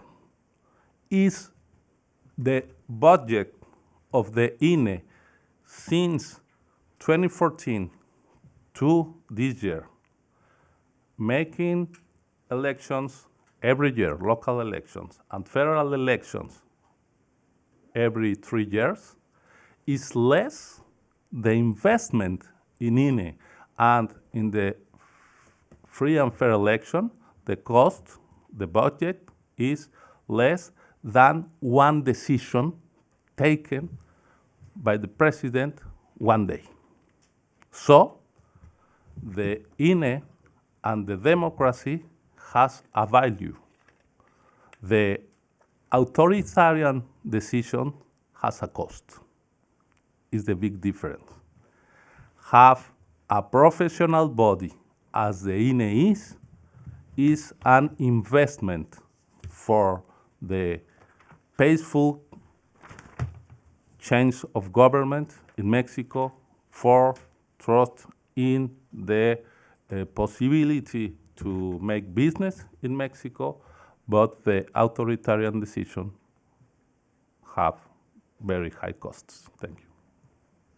Thank you very much, Ciro Murayama. I think he provides us with some interesting numbers to give us a sense of the size of the cost of elections. I think it'd be interesting to compare the cost of elections in the U.S. and Mexico, for instance, or to compare, electoral costs with electoral costs. But perhaps at some other moment, you can provide us with that information, because that is a central part of the argument of the government, and it seems to me that we need to have that data very much at hand and clear, and also how to explain it, because it is large, that the cost is large if we compare it with other countries. But it's important, it seems to me, that we realize and provide arguments as to why that is the case. It's not that people are earning huge amounts of money or that there's huge inefficiencies necessarily. If I understand it correctly, part of the inefficiencies are inbuilt and are by design, precisely having to do with the fact that the main issue that the institutional design of INE and the whole system had to deal with was lack of trust in the electoral process. And so you had to have checks and balances in INE itself, which make it a relatively costly institution. But that has to do with history. But anyway, you are the experts. Simply, I think we need to address the issue of cost in order to deal effectively with one of the central arguments that Andrés Manuel López Obrador is making in relation to the need to change this electoral system. Second question for Lorenzo Córdoba. Are electoral institutions and processes in Mexico effectively fair? Is President López Obrador and his supporters completely wrong? Are there areas where fairness could be improved? How much is fairness an issue in terms of our current electoral institutional setup? Well, let me start with a couple of words on the cost in elections. I mean, all the disqualification that López Obrador has and the harassment against INE that has established in the last 4 or 5 years are based in 3 main issues. The costs, the unfairness of INE's decision, according to his point of view, of course, and third, a huge bureaucracy, which obviously affect the costs, but it's a problem itself. And the unnecessary salary, and the salaries also, but this golden bureaucracy and so on, so called. I mean, talking about the costs, if you make a comparison, despite what already, and I assume what Ciro has already said, if you make a comparison, a proportional comparison between electoral systems, for such as example the Brazilian one and the Panama's one, obviously there are different sizes, countries. I mean, but if you compare it in a proportional way, Panama's electoral system is higher, cost is higher than Mexican, and as well as the Brazilian one, for instance. The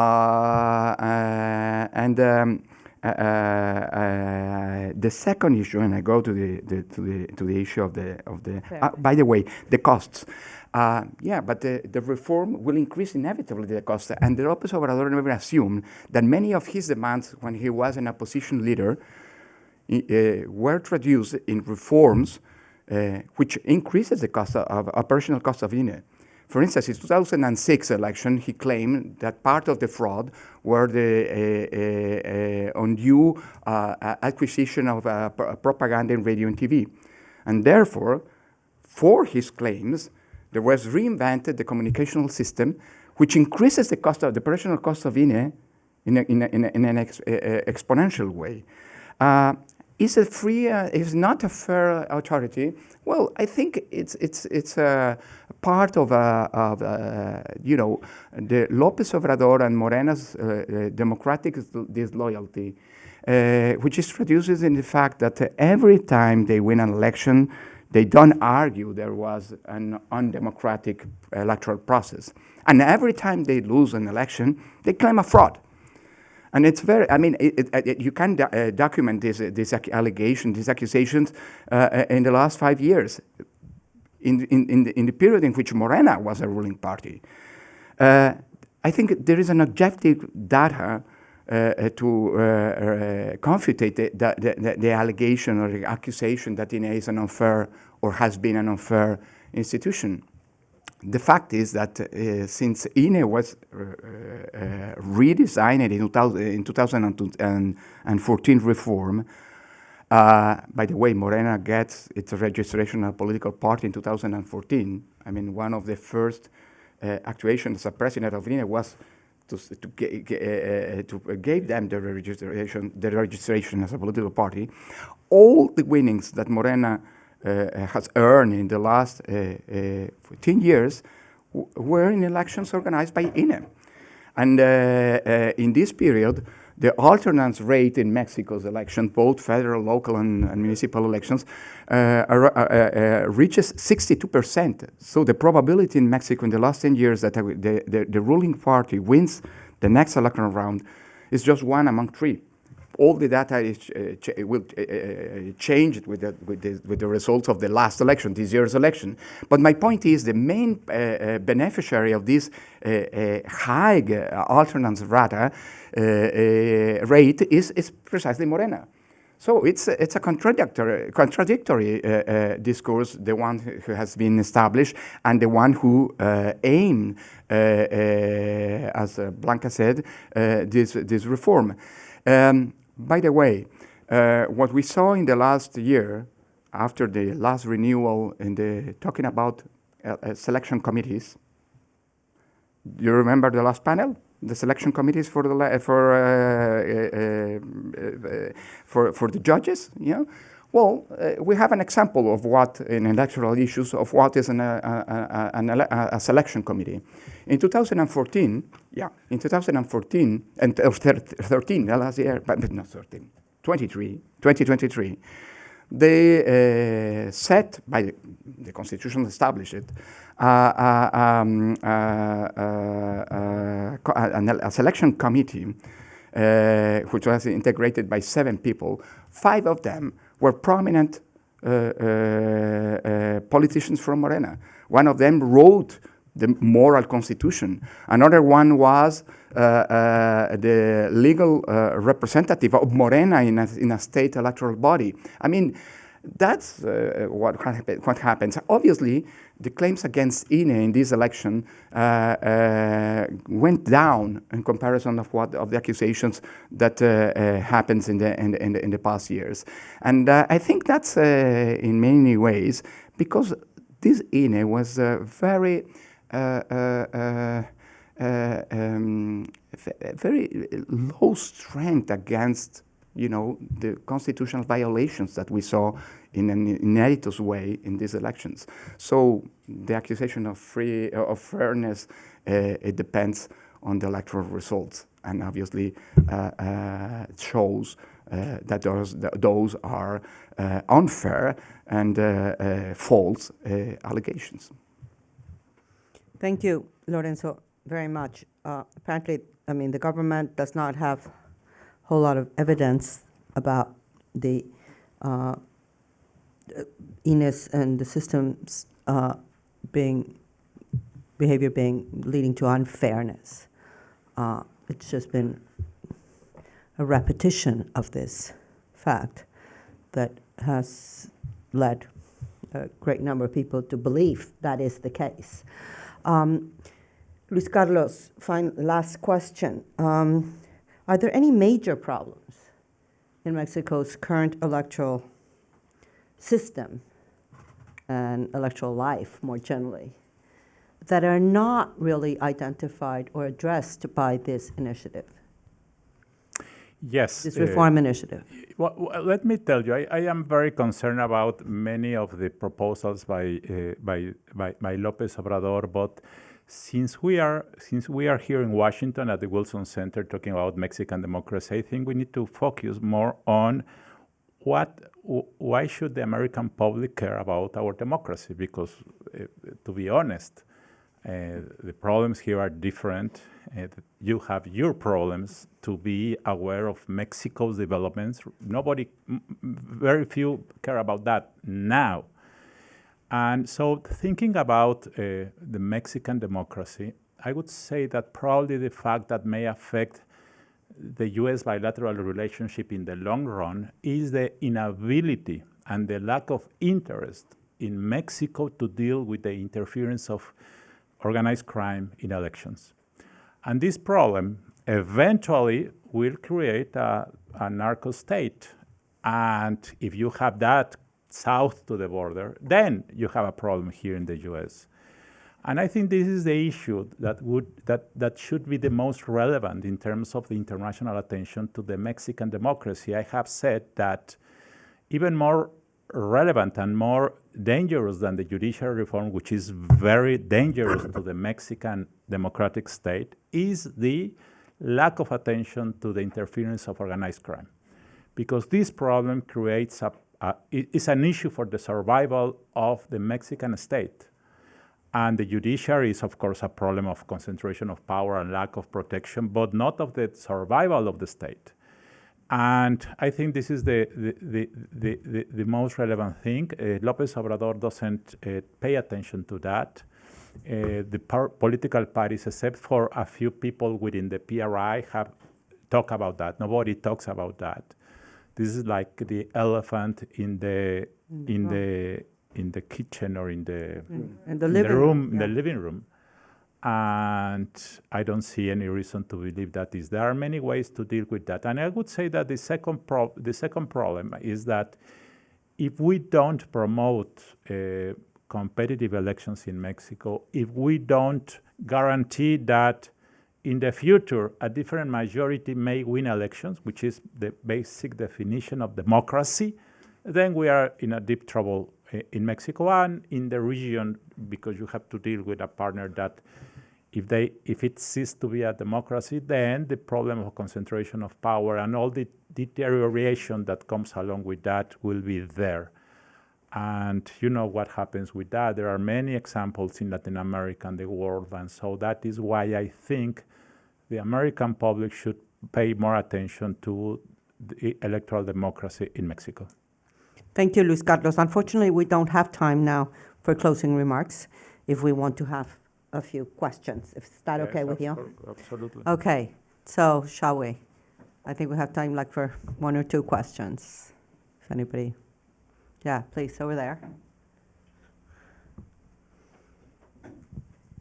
Thank you. Do you have any expectation about what will be the cost of these judiciary new elections for INE? Well, at least the same cost of a federal election, which means around 500, almost $600 million dollars. But the judicial election, a federal election gets on the geographical basis of the electoral districts. There are only 300 electoral districts. If you want to improve an election of judges, you have to redraw the geographic electoral scenario. And the number of jurisdictions in which judges will be elected very probably will arose with another bureaucratic problem.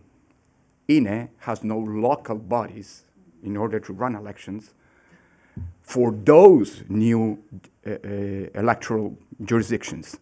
I mean, INE was taught for one thing, and just say, well, INE will run elections for electing judges and electing the electoral councillors and whoever you want. I mean, suppose redefining all the INE's organization. Not to mention the fact that, part of the costs should be defined, not by the law, but because the judiciary reform, they didn't say this in the last panel, allows INE, authorize INE to determine all the rules for the electoral process of judges. And that's part of the main key bones in order to build trust in our history. INE applies the rules, do not make the rules, because if he does that, we'll have a problem. Critical. That is absolutely critical. At the same time, it does open the door, right? Yeah, sure. It does open the door for adjustments. Anyway, there was another person before. I think here, yeah, you. Thank you. I think that's the last one we're going to have to take. Sorry, but we'll have a little break, so you can talk with the panelists in the break. Okay, thank you. I wanted to ask, in what ways could this reform affect Mexico's relationship with international organizations that promote both judicial independence and human rights? Well, Dolia, ¿no? Sí, Dolia.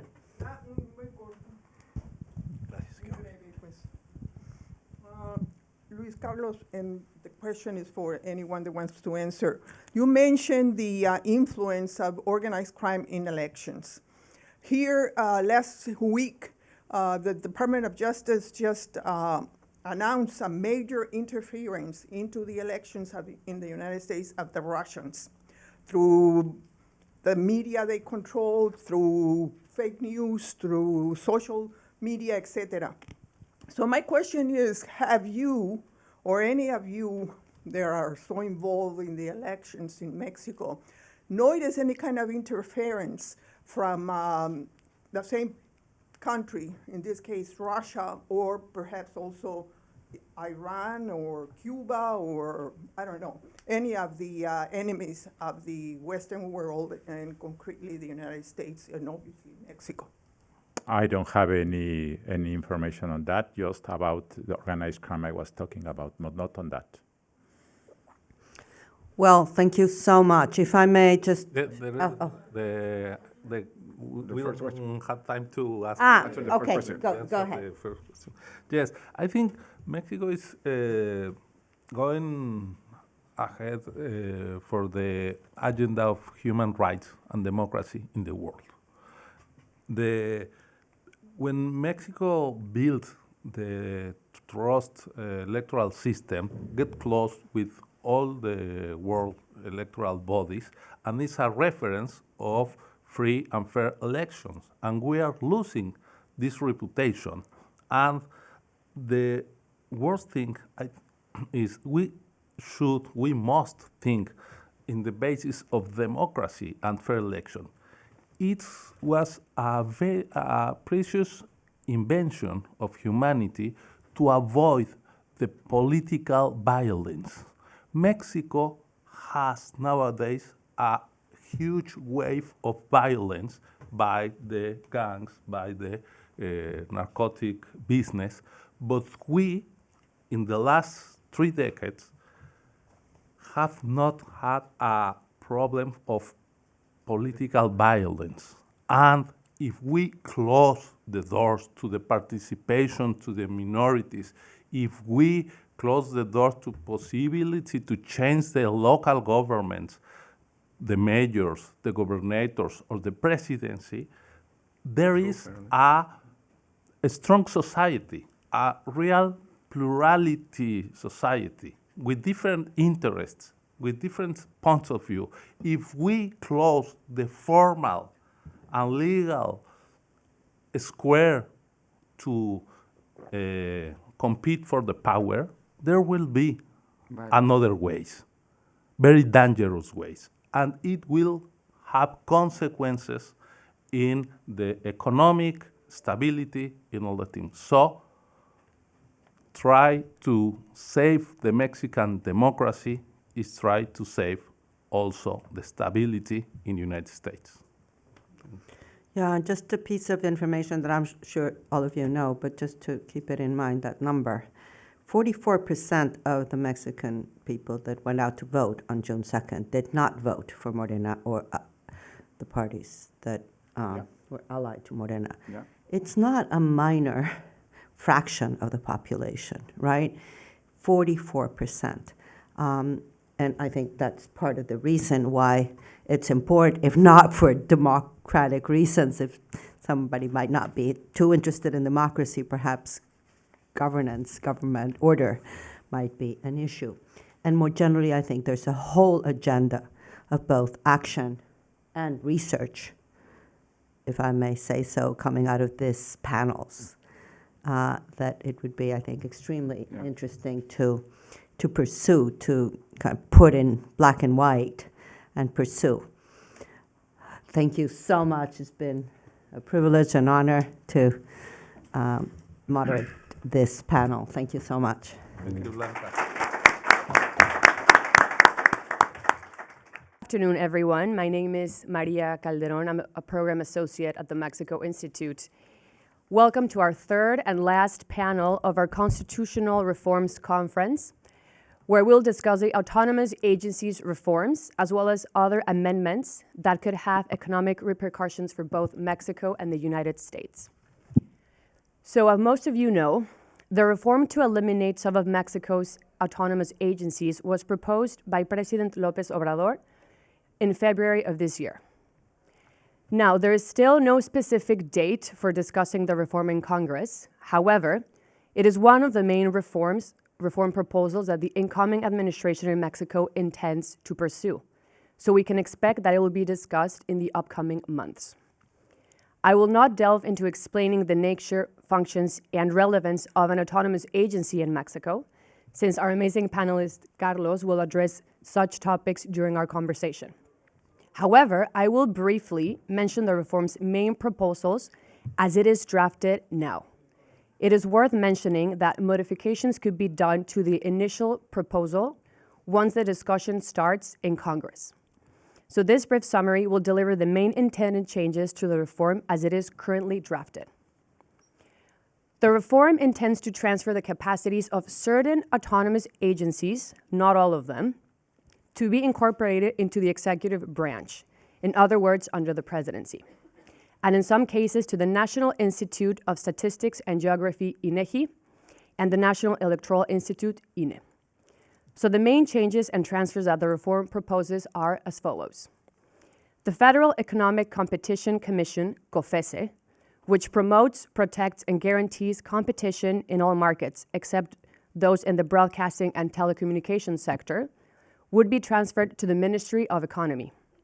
The National Institute of Transparency, Access to Information, and Protection of Personal Data, INAI, which oversees enforcing transparency and data protection, would be transferred to the Secretary of Public Function, the National Electoral Institute, and the Federal Center for Conciliation and Labor Registration, depending on the subject matter. The Energy Regulator Commission and the National Hydrocarbons Commission, in charge of the economic and technical regulations in terms of energy and hydrocarbons, would be transferred to the Ministry of Energy. The Federal Telecommunications Institute, EFT, which regulates access to the telecommunications sector, would be transferred to the Ministry of Infrastructure, Communications, and Transportation. And finally, the National Council for the Evaluation of Social Development Policy, CONEVAL, which develops independent studies to measure social development and poverty, would be transferred to the National Institute of Statistics and Geography, INEGI. Finally, it is important to briefly mention that the main arguments to justify the elimination of said autonomous agencies is that they are expensive and inefficient, that they serve to protect oligarchic interests, and that they lack popular support. Let's mention that all these reasons can be and should be widely debated and analyzed. So with this brief introduction, I will introduce our wonderful panelists, which bring unique perspectives, experience, since two of them have previously directed an autonomous agency. And our other two panelists bring years of experience in analyzing public policy issues.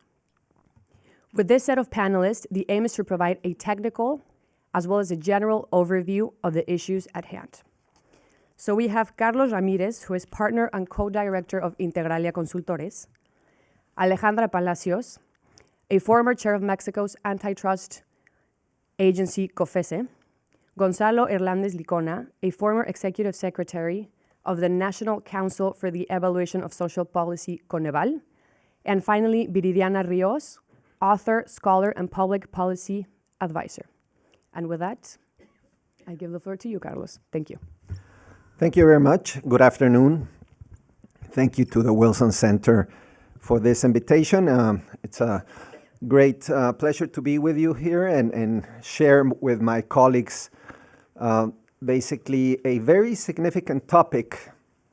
We've, in the past weeks, put all the attention in Mexico to what happened basically with judicial reform.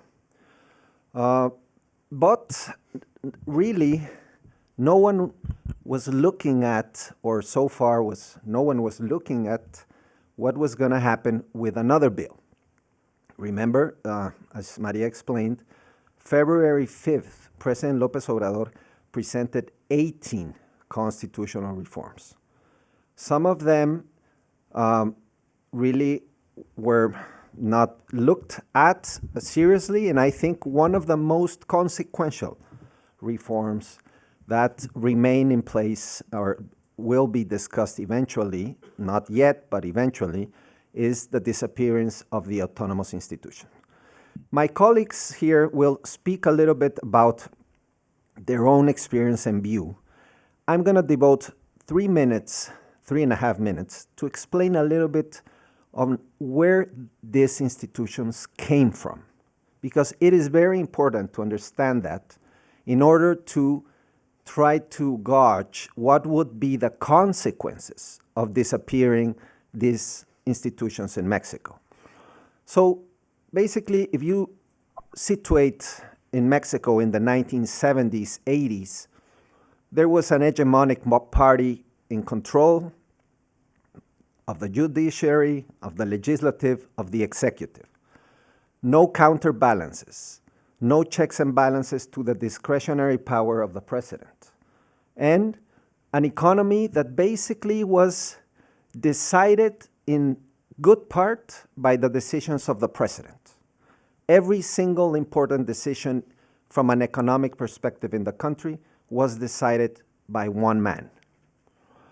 So Mexico started a slow-moving process of opening its economy in the beginning, let's say late 70s, 80s, as a result of a devastating financial crisis, by the way, and as well as its transition to democracy, basically at the same time at the end of the 80s and mid-90s. So in good part, these institutions were born as a result of Mexico's opening to, let's say, a free market economy in the first place, and also a competitive democracy in the second place. I would say and mention, and obviously give ground to my colleagues here, three main reasons that these institutions were created in the first time, in the first place. The first reason is an economic reason.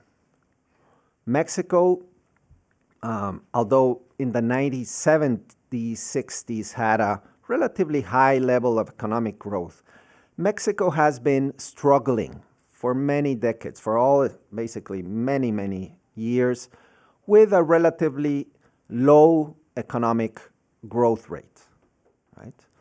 So one of the reasons why these institutions started being part of the scenery in the Mexican economy landscape was a result of a necessity to create a common ground, a level playing field for all players to participate in the economy in which the monopolies, the public monopolies of the country and the private monopolies of the country had a very, very strong position and an advantageous position.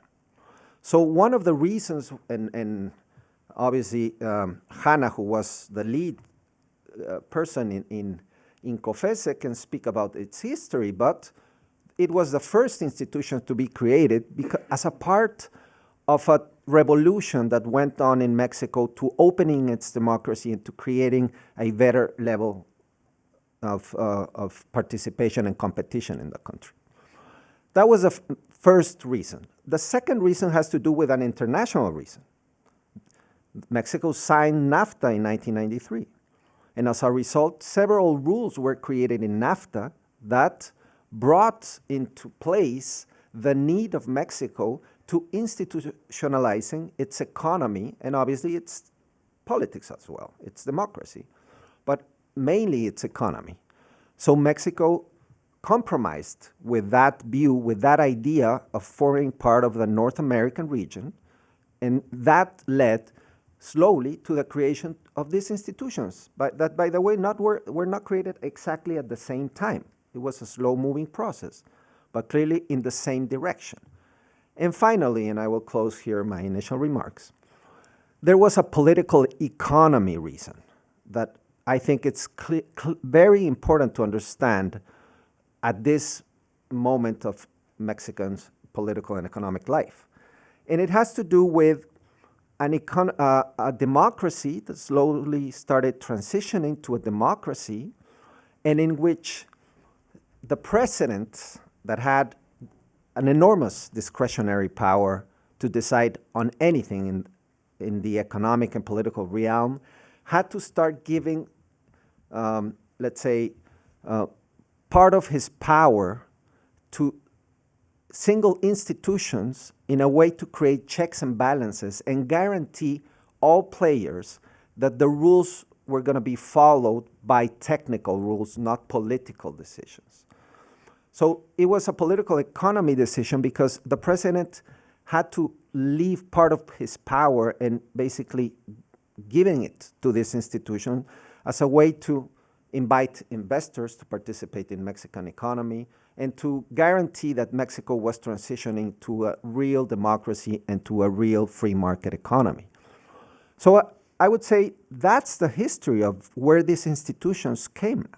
Now, finally, we're discussing about bringing them back to where they were in the 1970s.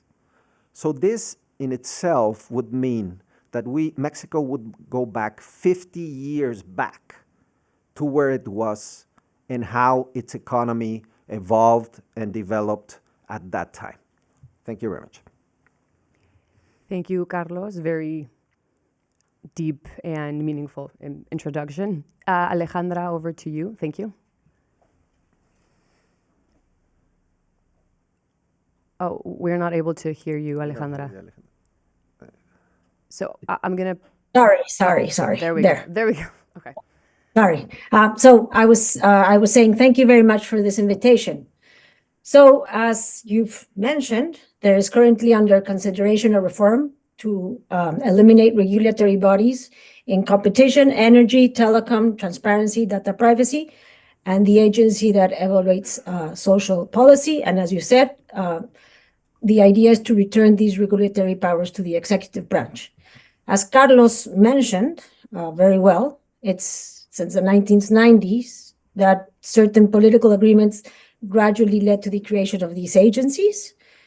As Carlos mentioned, they were established by several motivations, but regardless of concrete motivations for each of these agencies, because each of these agencies has a concrete motivation, they intentionally reduced the regulatory powers originally assigned to the executive. To make this point clear, I'd like to go back to an anecdote in 2015. So following the constitutional reforms that opened up energy markets in Mexico and a whole package of structural reforms, they were called like that at that time, the Mexican president invited the world's largest investment funds to a meeting. And the purpose of the meeting was to explain those structural reforms and highlight new investment opportunities in Mexico, particularly in the energy sector. In attendance were several government ministries, including the energy and the treasury ministries at that time. Also present were the economic regulators responsible for implementing those reforms, such as the Energy Regulatory Commissioner, Chair Commissioner, and myself. At that moment, I was head of the antitrust agency. So, interesting in that meeting, it was basically the regulators who did most of the talking. And for me, it was very clear that the message of the president at that time, the message he was trying to convey, was that Mexico was strengthening its regulatory institutions to build confidence and certainty to bring long-term investments. So 10 years later, what has happened under this current administration is that it has become evident that these regulatory bodies have acted as a counterbalance to the decisions that popularly elected officials want to make. So the common theme across this package, the package we're talking about right now, is the return of discretionary powers on regulatory matters to the executive. And that includes deciding, how companies in these markets, the future of companies in this market. And this basically based on the belief that the popular will should not be constrained by technicalities. So when we discuss which regulatory model is best, I like to answer it in terms of what is best for our country. I believe that we all agree that the priority is to have a growing economy that improves the living standards of those in most need. So with that goal in mind, I firmly believe that maintaining the current regulatory model is the way to go. So let me go in concrete to COFECE and why I believe this model should hold. Because if COFECE were to be absorbed by the executive branch, the result could be a system dangerously, highly susceptible to both corporate favoritism and to corporate extortion. Currently, COFECE's institutional design ensures that no individual between the Commission can define the agenda. No one unilaterally can interfere in procedures or determine sanctions, and no one unilaterally can manipulate enforcement procedures to serve state interest. And I mean, we have an example of the contrary, which has already happened in the energy sector, because in the CRE, they lost their technical autonomy right at the beginning of this government. And we've known that procedures in CRE have been used to stifle competition in favor of the Mexican state-owned electricity utility, which is CFE.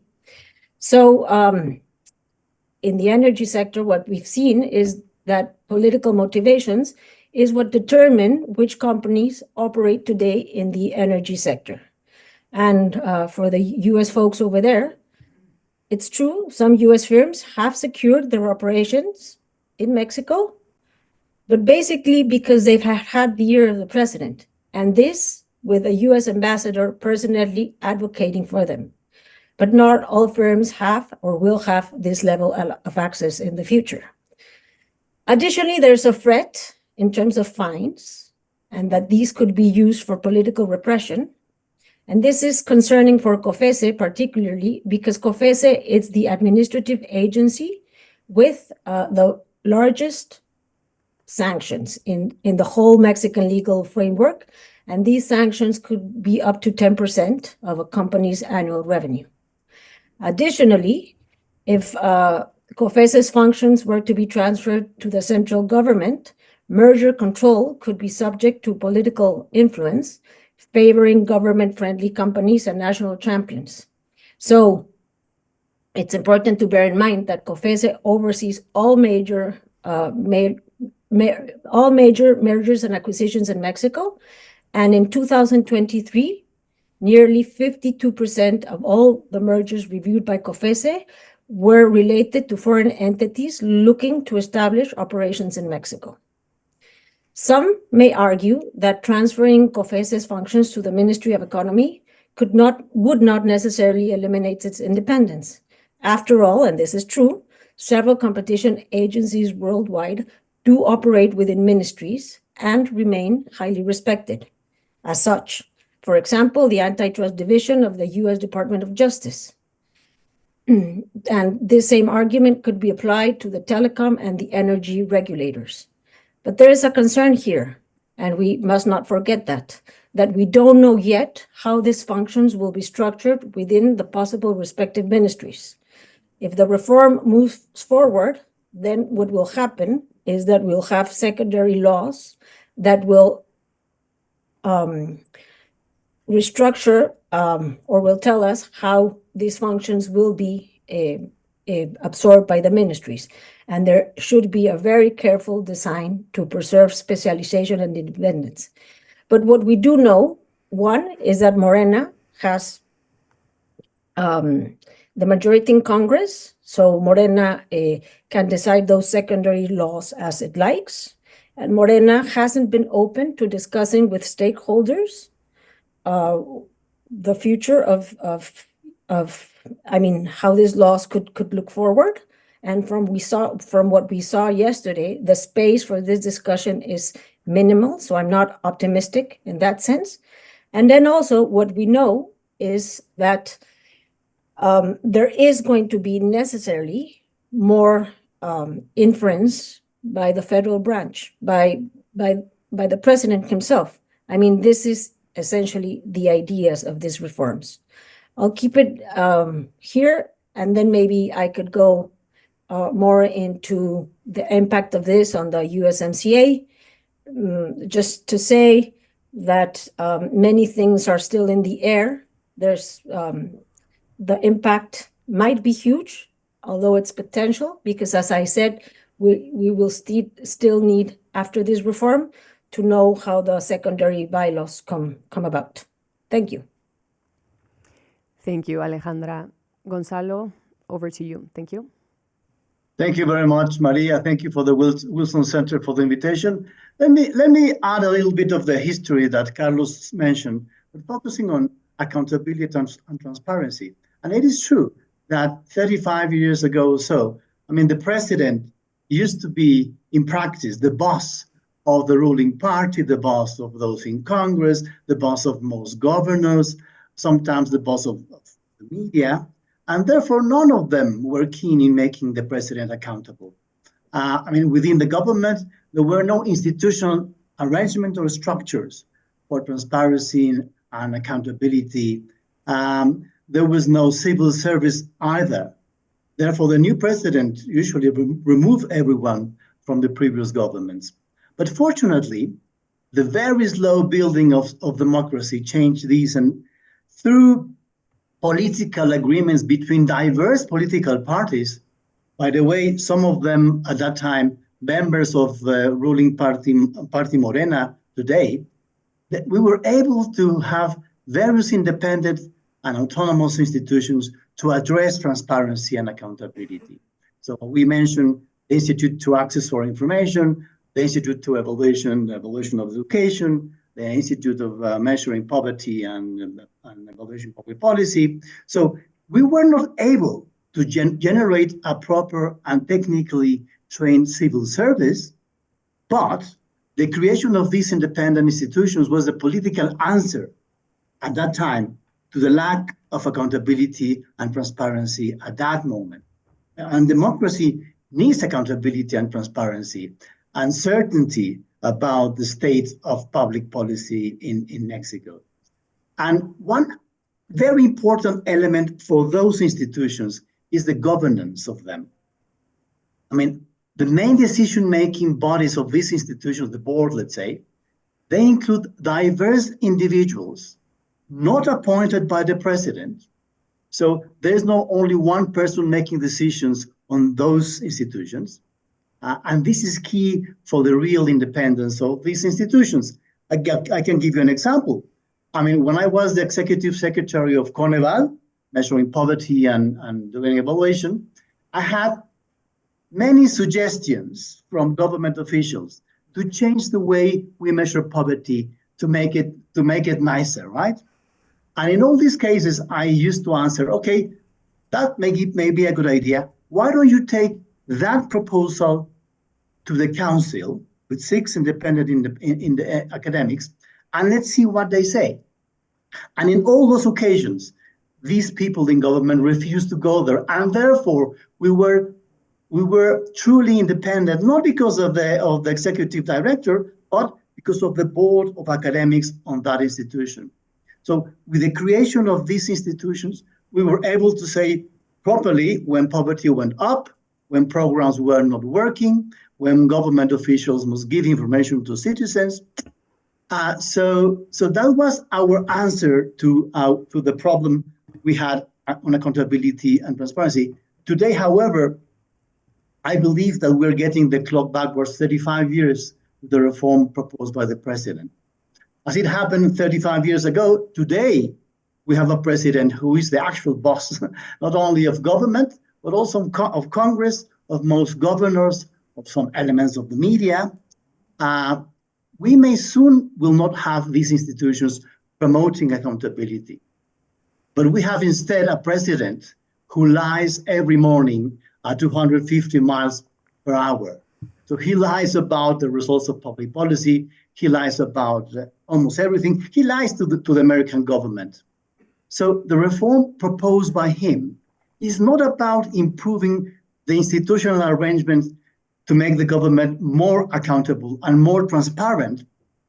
The main idea is to get rid of these institutions the way they are now, with a huge uncertainty about their final governance. As Alejandra was saying, we don't know the final arrangement of those institutions in their final houses. For instance, the Ministry of Education will oversee the evaluation of education programs and strategies, and the education minister will be appointed by the president. So let's say these institutions that we created are not working properly to support accountability. Well, we can improve them. Furthermore, we can think of a different institutional arrangement, even without some of these institutions. For instance, Chile doesn't need an independent entity for the good evaluations that they make. We may think of a different arrangement, perhaps within the government, perhaps with civil servants. However, this reform is not about that, unfortunately. This reform is about giving more power to the president, who doesn't like to be accountable and who will not leave the political theater for a long time. Thank you very much. Thank you, Gonzalo. Viri, over to you. Thank you so much. Thank you for the invitation. So I'd like to use my time to do a couple things. The first one is to briefly expose my concerns about the proposed reforms. And the second one is talking more broadly about Mexico's institutional future. So let me start with the first point, right, by saying that I do not like the proposed reform, and I don't like it for two reasons. The first one is because I believe that changes of this nature, which are broad institutional changes, should be negotiated rather than approved by a single coalition. And for what we are observing, it seems that this is not going to be a negotiated process. The second one, and it's probably much more important than the first one, is that I'm not a huge fan, and I think nobody should be, of changing institutions that more or less are working, right? And I think that Mexico's autonomous institutions have much room for improvement. However, they do work better than other previous versions of those institutions, and they do work better than other current institutions in Mexico. So I think that all the energy of policymakers and the government and the discussion should be into reforming how these institutions work to make them better, and into improving the institutions that are really not working. Okay, so we're not on that I would say, ideal scenario. So let me now move into my second point, which is about the future institutional arrangement, right? So having said all these, I'd like to now focus on what I think is kind of like the elephant in the room in terms of the public discussion about autonomous institutions in Mexico. And in my opinion, that elephant is the fact that for what I can see, hear, and observed, it seems like for a lot of Mexican liberals, for a lot of us, for many Mexican liberals, there is an unwillingness, I would say, to accept the fact that other institutional arrangements different from the autonomous institutions that we designed, that we created, and that we validated over the last 2 decades may exist and be successful in Mexico. And I think this is a mistake. At points, I feel that this discussion feels more like equating maintaining the current institutional arrangement as maintaining liberal democracy. And I don't think that should be, discussed in that way. I understand where this mistake is coming from. I think that it comes from a very human fact, which is the very human fact that we, the Mexican liberals, people speaking in this conference, are the main constructors of these institutions. And we believe in these institutions, and we believe in what we did, and we believe we did the right thing, right? And that's fair, and that's fine. However, to be honest, we have to accept that there may be many institutional arrangements that could exist in Mexico and that exist in other formal constituted democracies that are not necessarily constitutional autonomy. And that those countries that are democracies are not necessarily the same as returning 70 years in time. So it's also very important to notice that the reform is not necessarily proposing to eliminate the regulators. Actually, it's not proposing to do that. Neither it is proposing to change the regulation. What this reform is doing is making the regulator dependent on the executive. And again, I'm not in favor of that. I think the institutional arrangement that we have is fine, but I also think that we need to accept that many regulators in the world, in constituted democracies, are dependent of the executive or of the legislative branch and are autonomous institutions that work. Let me give you a couple examples. One, in antitrust commissions, if we think about COFECE, COFECE is the most independent antitrust competition authority in the world, according to the data, right? Most antitrust commissions are dependent either on the executive or on the legislative. And in terms of performance, if we observe these institutions, COFECE is not the best authority in the world. COFECE is worse than many other antitrust institutions that do not have autonomy. And we could compare that, for example, with the European and the British institutions or with the Japanese competition authority. All of them are evaluated better than Mexico's COFECE and yet are not autonomous.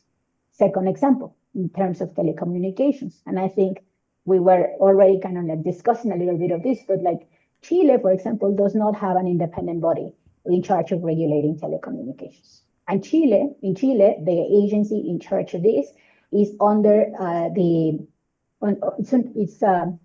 under the charge of the Undersecretary of Telecommunications, right? And that is directly dependent on the Ministry of Transport and Telecommunications.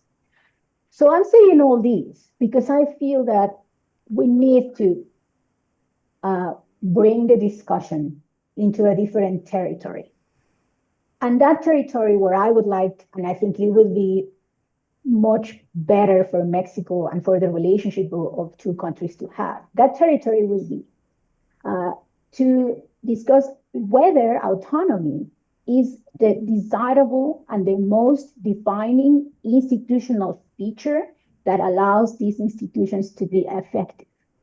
And if it is not, which seems to be the case because of because of the many examples that we have of institutions that are non-autonomous and are better than the Mexican institutions, then really think about what are those institutional features that are really making these institutions work.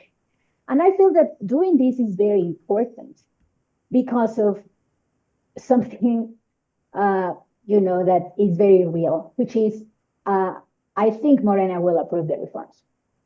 And I think it is better to approach these changes in a way that allow us to properly evaluate what are those things that we are going to demand from Morena and from the government as to be the most important institutional arrangements, the kind of like the non-negotiables of the future institutional arrangement of Mexico. I think we need to be very strategic on this, and I think we need to help the Mexican government design the new institutional arrangement that they want, because if we don't help them, they are just going to do it without us. And I think that would be by far a much worse outcome. Thank you. Thank you, Viri. Alejandra, I know that you have your hand raised, so I'll give you the word. Thank you. Oh, you're muted, Alejandra. Sorry, I'm not going to mute my microphone anymore in this conference. So I agree with Viri in general. Of course, I mean, sort of what she said is what I said in terms of that some may argue that COFECE's functions in the Ministry of Economy could not necessarily eliminate its independence. I also said several competition agencies worldwide operate within ministries and are highly regarded, as Viri says, more than the Mexican Antitrust Agency.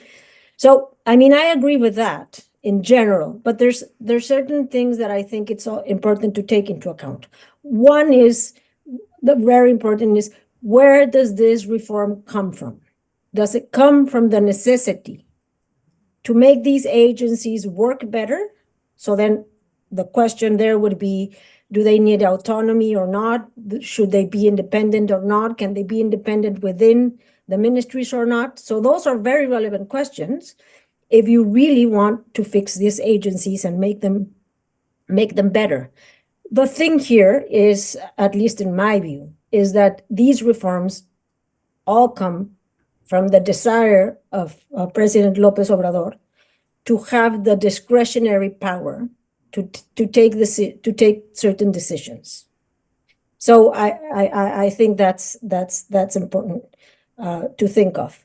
And then the other question is, Mexico has certain commitments under the USMCA, and it's important to consider that what we read in these reforms does not necessarily imply that Mexico will not comply with these commitments, but it could. It could. Why? Because Chapter 21 of the USMCA does not talk about a specific competition agency, but it does prescribe that whatever arrangement you have, this one needs to, it requires it to be fair, equitable. You need to have a due process. So let's see how the new arrangement comes about. In terms of competitive neutrality, Chapter 22 emphasizes competitive neutrality, particularly concerning to state-owned enterprises. So on the one hand, if COFECE loses independence, it might be less stringent in the energy sector. Also, if the Ministry of Energy becomes responsible for energy policy, it's also responsible for regulatory policy, and it also has huge control over Pemex and CFE and their business decisions. Of course, there is a risk of undermining competitive neutrality. And then in the telecom sector, Chapter 18 talks about the necessity of having an independent agency and not have it subordinate to a service provider. But the truth is that the Mexican government right now has or is involved in two telecom companies, Altlan and CFE Telecom. So the question remains, can you have a regulator within the executive branch who also manages service providers? So, and as I said, the risk of not complying with the USMCA is potential because we don't know the final outcome, because the constitutional reforms, if passed, eventually they will need to unfold in secondary laws. But as Viri said, from our experience in the past 15 days, it's apparent that Morena has no willingness to engage with stakeholders to open these discussions. So that is really what worries me. So I agree, this is not black or white, but how things have evolved in the past 6 months, especially in the past 2 weeks, more specifically yesterday, I am worrisome. I am worrisome that we won't comply with the USMCA, and I'm worrisome that instead of making these agencies work better, the only thing we will have is a powerful president having discretionary powers to decide how markets work. Thank you, Alejandra. And I mean, I completely agree. Given the judicial reform that they just voted upon yesterday and the electoral reform that we mentioned on our panel today, it seems that the discussion of how is it that we want to design these institutions, I am not sure that the political, like Morena, would be open to receiving such,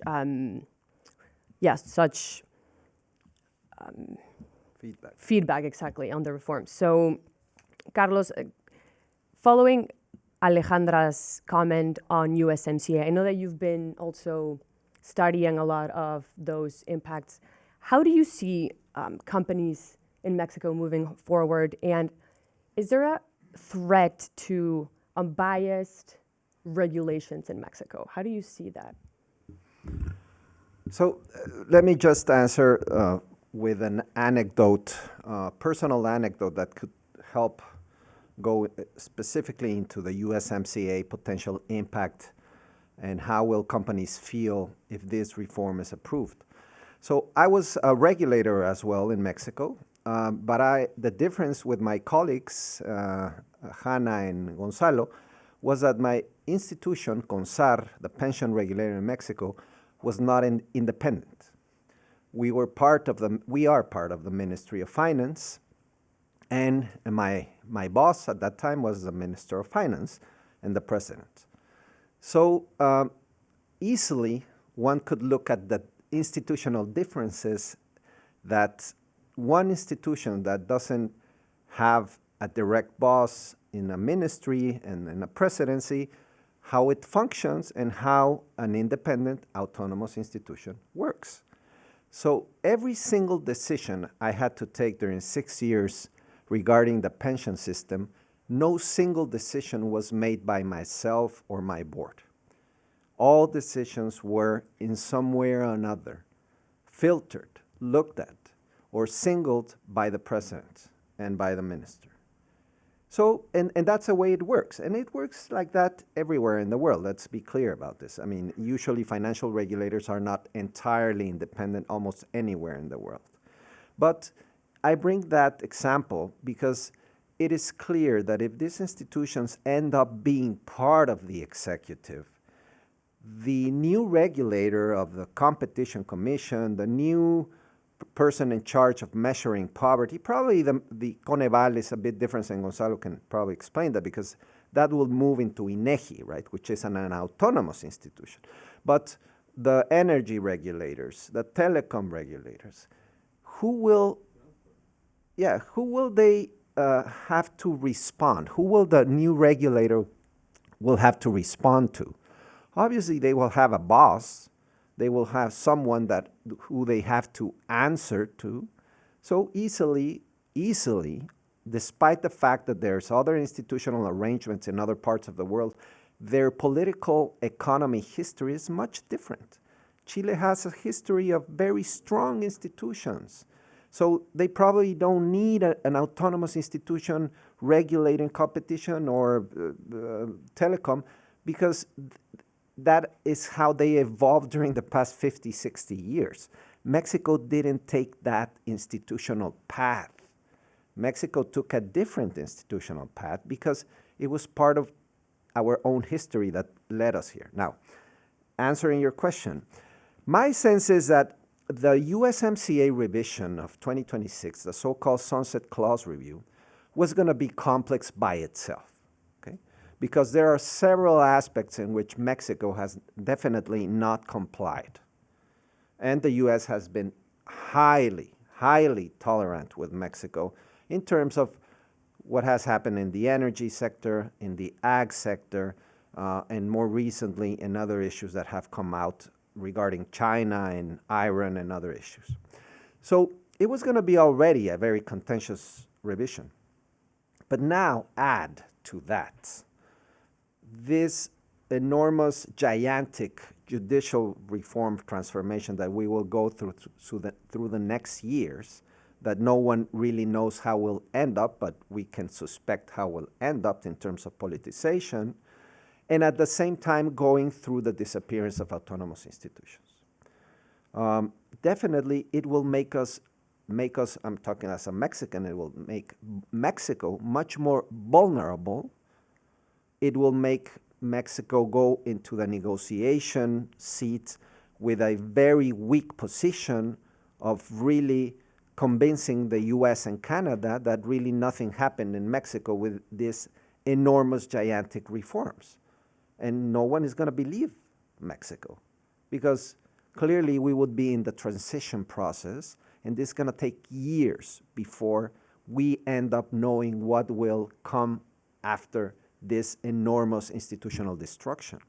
So my sense, Maria, is that we will go into a very contentious discussion. And finally, final word, who wins in the US? Because clearly a Kamala government or a Trump government would be much different, and the negotiation arrangement and the table would be very different with one president and the other. I don't want to talk about how I see that, but my sense is that Mexico, either president, it's going to be a highly contentious discussion starting next year and certainly in 2026. And we are complicated. Mexico is complicated. Its own life by itself, putting in this weakened position because of this reform that fortunately hasn't been touched upon, but certainly also it is likely to be discussed soon. So a lot to stay in tune with, right? Thank you, Carlos, for that answer. So taking it back, the conversation to Mexico, Gonzalo, I would like to ask you, how is it that you envision, of course, we know that the reform could potentially change, it's just a proposal, but in terms of accountability and transparency in Mexico, accountability, how would citizens request information from the government, companies, if maybe the own executive would be the one handling this information? How do you see that environment in Mexico? I've been patiently raising my hand, but thank you very much for giving the floor. I'm so sorry, I didn't see you. Go. I mean, related to your question and what we've been discussing, and Alejandra and Viri said, I mean, my point is, each country, according to their history, its history, its institutions, its political agreements, they we got to agreement specifically according to that specific country. So Chile is a very good example of a country that for many decades, even with the military coup, they do have reliable institutions. They don't need, as I said before, an autonomous evaluation unit as we did in Mexico, as we do in Mexico, because what they do in the case of Chile is that within the Ministry of Hacienda and Finance Ministry, they did start their evaluation unit, and it's a reliable evaluation unit. Still now, even that it depends on eventually on the president, because that's the Chile arrangement. In the Mexican case, according to our history and according to over 70 years of PRI and all that, we made arrangements for these institutions to be the ones responding to the needs in terms of accountability, in terms of measurement, in terms transparency. These were our agreements, and I insist, including people who now work either in the government or are in Morena.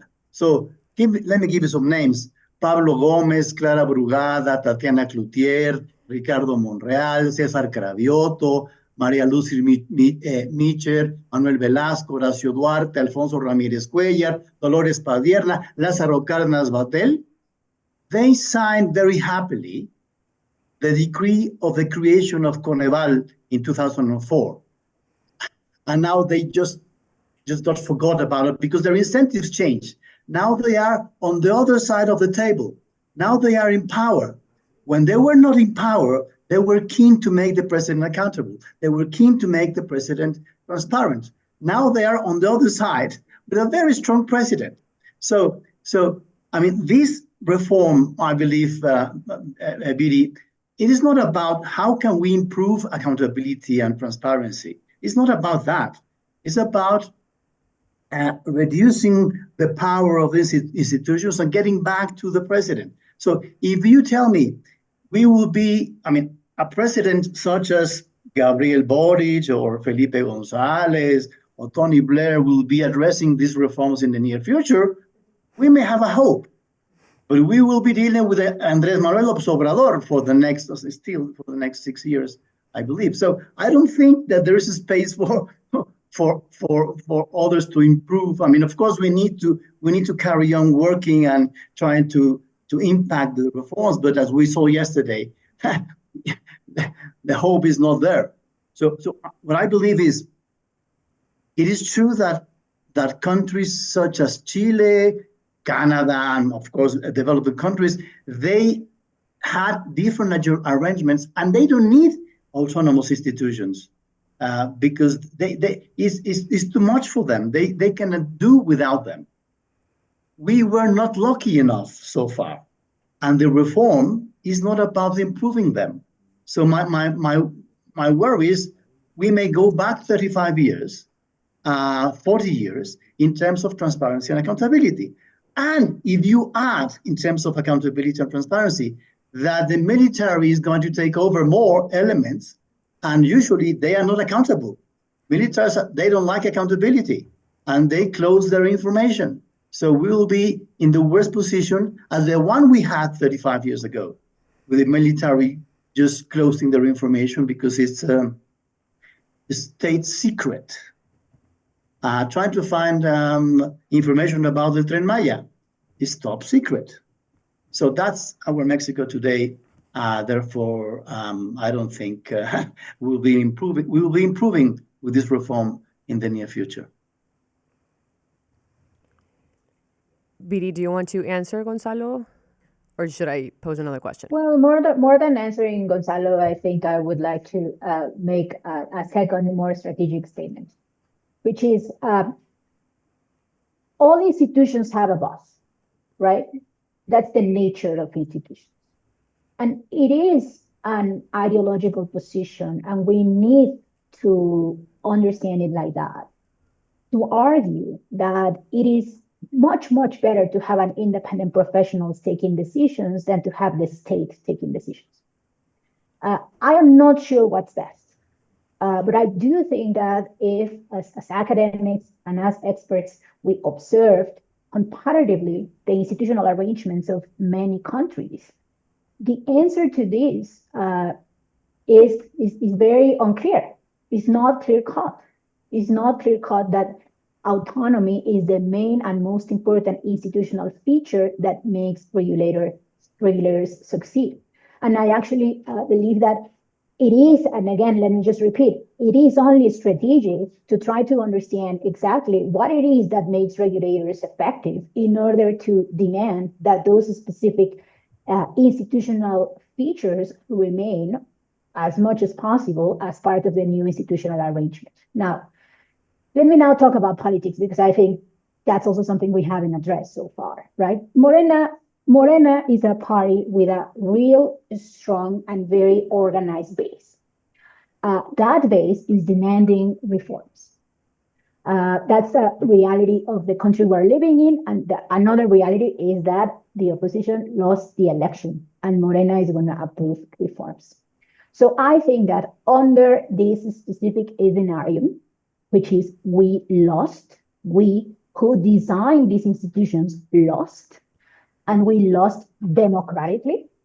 Under this scenario, I think the best move is to try to allow reform, allow Morena to perform the reform. I mean, there is nothing we can do to stop it, but allow Morena to do it, allowing Morena to responding to its base by performing this reform, and then helping Morena and helping policymakers reduce as much as possible, reduce to the minimum the impact of that reform. And I do think that is possible because right now the reform is very broad. And we all have said this, but let me just emphasize it because this is critical for the international audience.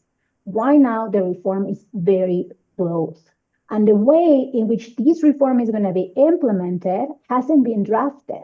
The implementation is going to be determined on the secondary laws. And this is a good thing because Morena does not know those secondary laws. They haven't even designed them. They haven't created them. So we have a lot of opportunity there to influence. So the opportunity, in my opinion, but here I'm being very kind of like strategic on this. The opportunity is not clinging to the current institutional arrangement and arguing that Mexico is not, that AMLO is not Macron, or that if we were like Chile and all that. No. That's just like, I don't think there is a lot to move into that direction in terms of the strategy. I think the strategy is trying to influence those secondary laws that are probably going to be determined not by López Obrador, but by Sheinbaum, in order for those secondary laws to be the best possible scenario. For example, I observe there is a very large spectrum, right? On the most catastrophic worst scenario possible, we would have autonomous institutions disappearing and then becoming offices that don't have money and don't have staff and don't have capacity to operate, and they are under the umbrella of another federal institution. That's the worst case scenario, right? But on the best case scenario, we could imagine a relatively virtuous new institutional arrangement, such as the autonomous institution becoming decentralized organisms with some forms of technical autonomy that remain, for example, having a board to make some of the technical decisions. I think the political battle should be there, and I think the discussion should be there, and that would be, in my opinion, a profoundly much more fertile discussion. Thank you, Viri. I will let the experts talk. So, Alejandra, I know that you have your hand raised. Up to you. Yes. I mean, again, I in general agree with what Viri is saying. So, my experience, antitrust agency. What makes an antitrust agency effective? I mean, there's tons of literature written about it. Basically, it's four things. One, it's budget, that it has the budget to operate. Two, that it has the people, the technical specialized people, and that it has the possibility to hire and to retain them. Third, that it has enforcement powers. I mean, it has a well-put merger control, and that it has investigative tools and, sanctions that are meaningful, etc. And then fourth, that it has the possibility to take independent decisions. So I agree, many arrangements, different arrangements could take you to that. Now, that's like in general, but if we go back to the Mexican context again, what we saw 6 years ago when López Obrador came into government is that he reduced the salaries of public servants, high-level public servants, by half. So many people within COFECE filed their amparos, so they've kept their salaries at the level they had before President Lopez Obrador came into force. I even received letters from the central government asking me to fire those people who had filed amparos, and I said I can't do that. I mean, that's illegal. You have a judiciary order telling you that your salary stays in place while they decide what happens there. So I can't fire these people.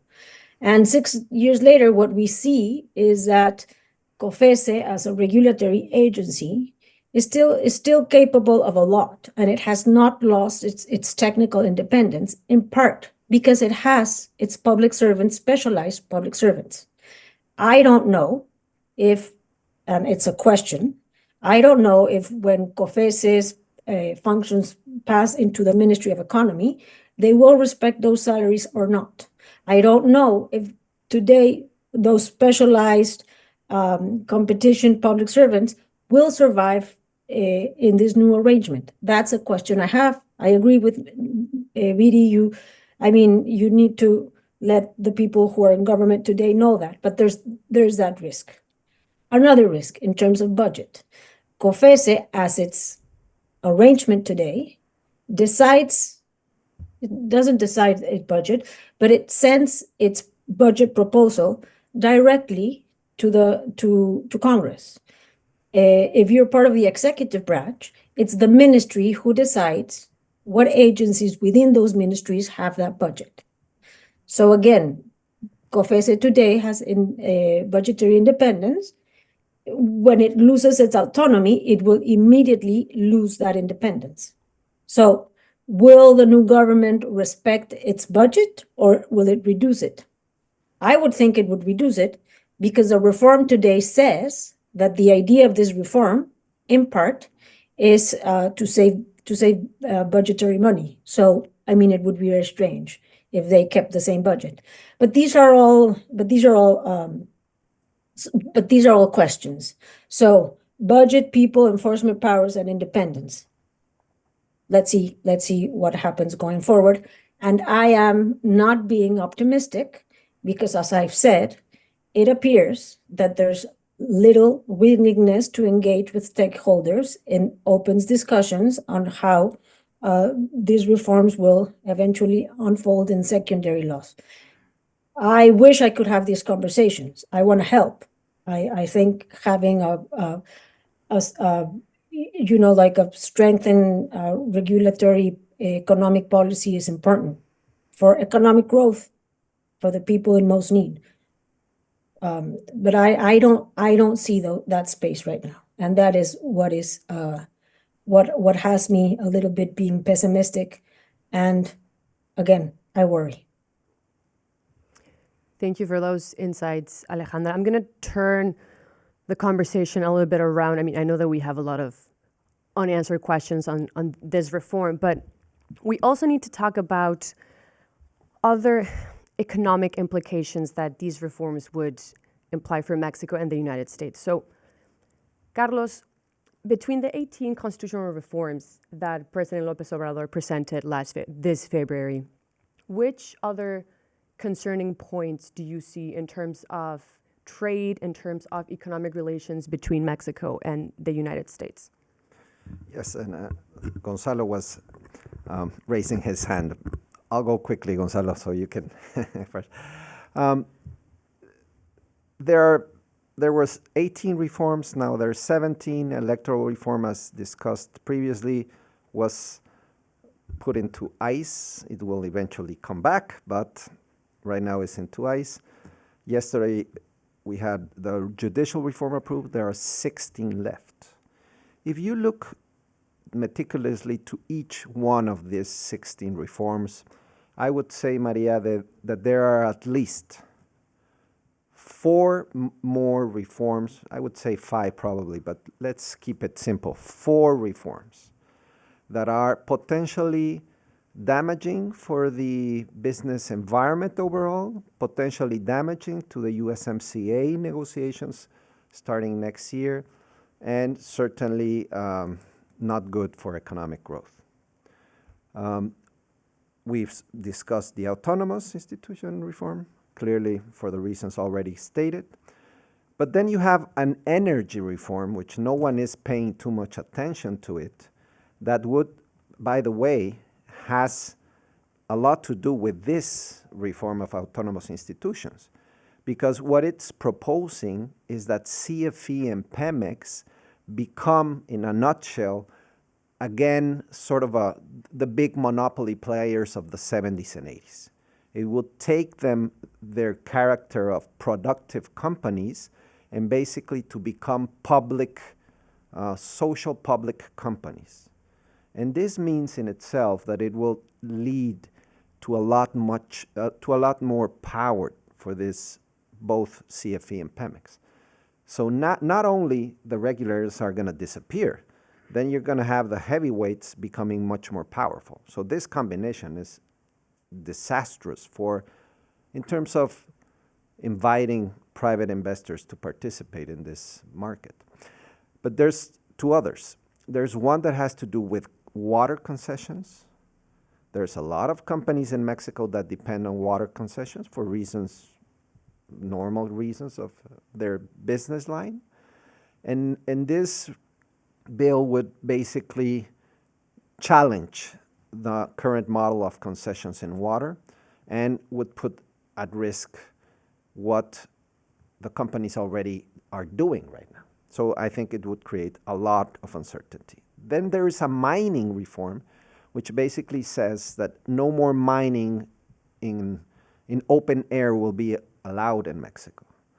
That reform, said by their own stakeholders, by the own industry, would kill investment for the next coming decades in Mexico in the mining industry, which, by the way, has been hurt very hard by a legislative reform approved in April of 2023. So this would be, let's say, a double whammy for the mining industry. And finally, we have a bill that has to do, all these social policy bills, the one that has to do with minimum wage, with pensions, those bills are probably less potentially damaging or dangerous, but they are not, cost-free. Thank you. Because if you impose into the Constitution the rule that the minimum wage has to increase at least the inflation rate of past year, that would imply in itself that in the future, all wage negotiations will have a single floor, starting with a single floor. So what this is going to lead to, not in the short term probably, is to less flexibility of an economy, to more wage negotiations thought about in past negotiations. So indexation. That's where Mexico came from in the 80s and 70s. Clearly not, we're not talking about going back to the big inflation problems, but certainly indexation will be an issue. And also, and finally, the pension reform. What López Obrador proposed was to create this pension fund and guarantee Mexicans that they will receive a 100% replacement rate when they retire, below a threshold, 16,000 peso. It doesn't look that bad in the paper, but the problem is that you're creating a long-term liability for Mexican fiscal accounts that no one, absolutely no one, knows how is it going to be paid. So this president and the next president will have no issue on funding the pension fund. But yes, definitely, in the next coming decades, Mexico is aging very fast, so we will have to pay the bill somewhere or another. So I would leave it there, but I could go on. But definitely, these are the most worrisome and the ones that are looked at right now. Perfect. Not being discussed, by the way, I'm sorry, Maria, not being discussed so far. They are still, the question mark is if this bill will be taken by López Obrador in the final 2 weeks of his government, or will be left for Claudia to decide on what to do with them. Correct. Yeah, and if they are discussed to see if there's opportunity to have any changes or modifications to the original proposal. Yes, exactly. Correct. Yes, Alejandra, so we're going to go with closing remarks because of time. So I will give each of you 2 minutes for for final thoughts, and then we will go to Q&A, and then we will end the panel. So go ahead, Alejandra. I just wanted to comment that something that is not being discussed right now, but will have an implication, has to do with the spillovers of the judiciary reform into economic regulation. Because, I mean, for years, a lot of antitrust enforcement in Mexico was not effective, in part because all cases were lost in the judiciary because economic power had the ability to pressure federal judges. So with judiciary reform, we might go back into that scenario, specifically in antitrust and energy matters, because we have specialized courts.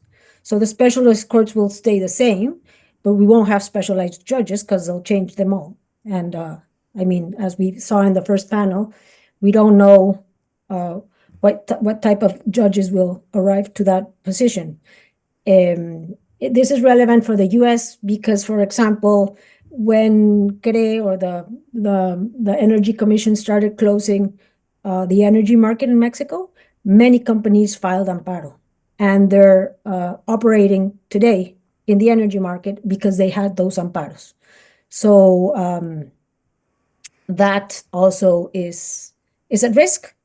And in general, what we're seeing is that we might be undermining the regulatory agencies, but also the possibility of companies of defending themselves for regulatory matters at the judiciary level. Yeah, that's a very good point, Alejandra. Thank you very much. Gonzalo, Viri, and final thought, a very, very final comment that you want to do. We're going to have to skip Q&A. So if you want to say anything, now's the moment. No, I want to say that not only for Mexican citizens, but for Americans, the fact that Mexico can have transparency and accountability is very, very important, because you need, as American, that your partner is accountable and transparent. So if your partner is lying to you all the time, I don't think it's the best for the Americans. So I think this is a bad reform. Just to finish it, this is a bad reform because they are not looking about. It's not looking about how to improve it. And a very concrete example, very quickly, Maria, is that because the reform is bad because they put all institutions on the same bag. In Coneval, for instance, Coneval is now una paraestatal de Cedesol. It's not an autonomous because it is in the Constitution, but in fact, it's una paraestatal. So, and it depends on Cedesol, but very good at governance. It costs $20 million a year, which is nothing. And moreover, Iviri, those who created Coneval, mainly from the left in 2004, they already won today. They won, and they don't care about disappearing Coneval because they are loyal to the view of the president, López Obrador. And I finally say, I believe that the president will still be here with us on the next 6 years. So I'm not very optimistic. Thank you, Gonzalo. Viri, do you want to offer any closing remarks? Yeah, let me be very brief and just mention a few things. So one is that in terms of water concessions and mining concessions, I do strongly believe that they need to be revised. I actually, as part of my academic research, I wrote a book chapter called The Water Cartel, where I describe, based on data, information, and papers, how water concessions work in Mexico and why we need to change them. So I do believe that that's a step forward. In terms of mining concessions, I also believe that that is a step forward because we care about climate change. And this form of mining, in my opinion, if we care about climate change, should not happen anymore. Then in terms of whether the state should be capable of regulating the energy market or not, again, that's an ideological position. I think that many countries have decided yes, including countries like the UK, where actually previously they had a much more independent institution, and now they have decided that it is okay for the state to be, more hands-on on how regulation happens in the energy market, because at the end of the day, it is a very basic good that you want to provide to your citizens. In terms of pension and social programs, it's important to also remember that Mexico has one of the lowest expenses on social programs of the world. So even if López Obrador has tricked us into believing, because he's a magician politician, he has tricked us into believing that he has increased a lot social expenditure, the reality is that when you look at the data, he really hasn't. There has been a change on how social expenditure is distributed, because now it is distributed as cash transfers more than in other forms of social programs. But the total amount of expenditure is still very similar to the beginning of sexennium, and it is still much lower than many other countries. I think that one probably of the reforms that we would need to discuss eventually is a fiscal reform for Mexico, in order for Mexico being capable of increasing expenditure and having much more strong and well-performing institutions. That's unfortunately something that Claudia is not willing to do, neither AMLO has been willing to do, and I do think that's a major area of opportunity. But just arguing that Mexico is overspending, I don't think it is what we observed in the data. And I think I wanna stop there for now. Thank you. Perfect. Thank you, Viri. Thank you to all our panelists, all our audience, and the people that tuned in online. We are going to go to the closing remarks of the conference with our co-chair, Ambassador Anthony Wayne, who will be delivering the final comments. Thank you very much, everybody.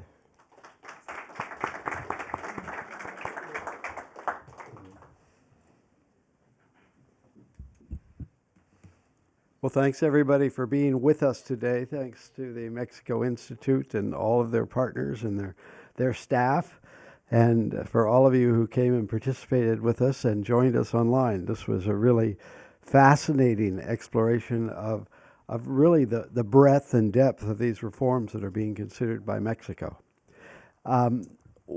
We've heard how complex these reforms are. They are going to have very short-term effects, they're going to have medium-term effects, and they're going to be bringing us long-term effects for a long time, I think, and we'll see. Of course, the Mexican people are the ones who are going to feel most directly these effects, and will have to draw their own judgments. From a point of view of democratic backsliding, I've had a number of my students over the past year do their own independent studies looking at this, and it's been pretty clear that for the past 10 years, Mexico has been sliding backward on a number of measures of democracy as measured by those scholars around the world who look at all democracies and all autocracies and rank everybody and put them together and write analyses. So it's not just about Mexico. And that's why I've had my students look at these broad studies that look at 160 countries, 130 countries, others, and then pull out what people are saying about Mexico. So in a sense, what we've seen over the past several years is not a surprise. It might be sad, it might be encouraging to different people, but it's not a surprise. And so the challenges are really, first and foremost, challenges for Mexico to take on and for Mexicans to decide, and I think that's correct. However, when we look at the other issues that we talked about today, whether they have to do with an investment environment where the United States has over $100 billion worth of investment in the country, where we have such intense cross-border relationships with 1 million people a day crossing this border, not just for commerce, for daily life, for building those relations between countries, where we have criminal activity that is killing tens and thousands of both Mexicans and Americans, because of the violence that is created and because of the drug overdoses that are being fed, the United States does have a very serious interest. And to quote some buddies recently, the United States does have standing to raise its concerns and to raise them seriously. And so I think that cluster of issues is in a little bit different area than though we might very much care about democracy in Mexico and liberties in Mexico. That's really Mexicans very much first. But I think when we think about the partnerships across North America, these other issues are shared. And we talked about all of those to a degree, and everybody made both of those points. I'm just trying to pull that out. We heard a lot of very valuable insights. There are a lot of ways for the United States to deal with some of these challenges, to deal with their partners. There will be a new government in Mexico. I certainly think we should explore dealing with these challenges with that new government. But it's pretty clear from today, the agenda is going to be very different than we might have seen 6 months ago. Well, maybe I'll say not very different. It'll be tougher in certain areas. It'll be sharper in certain areas than we saw 6 months ago. But those of us who have worked on Mexico, who know Mexico and the United States well, know that this is a tremendously important relationship for both countries. We have had a few challenges before in this history across North America, and so I'm sure we'll all keep working on it. Certainly the Mexico Institute is going to keep working very hard to find solutions, to point in constructive ways of taking things forward, because this North American relationship has a tremendous amount of value and a tremendous amount of potential. So let's all keep talking, keep working, looking for new opportunities, and thank you all for being with us today. It's been a great pleasure.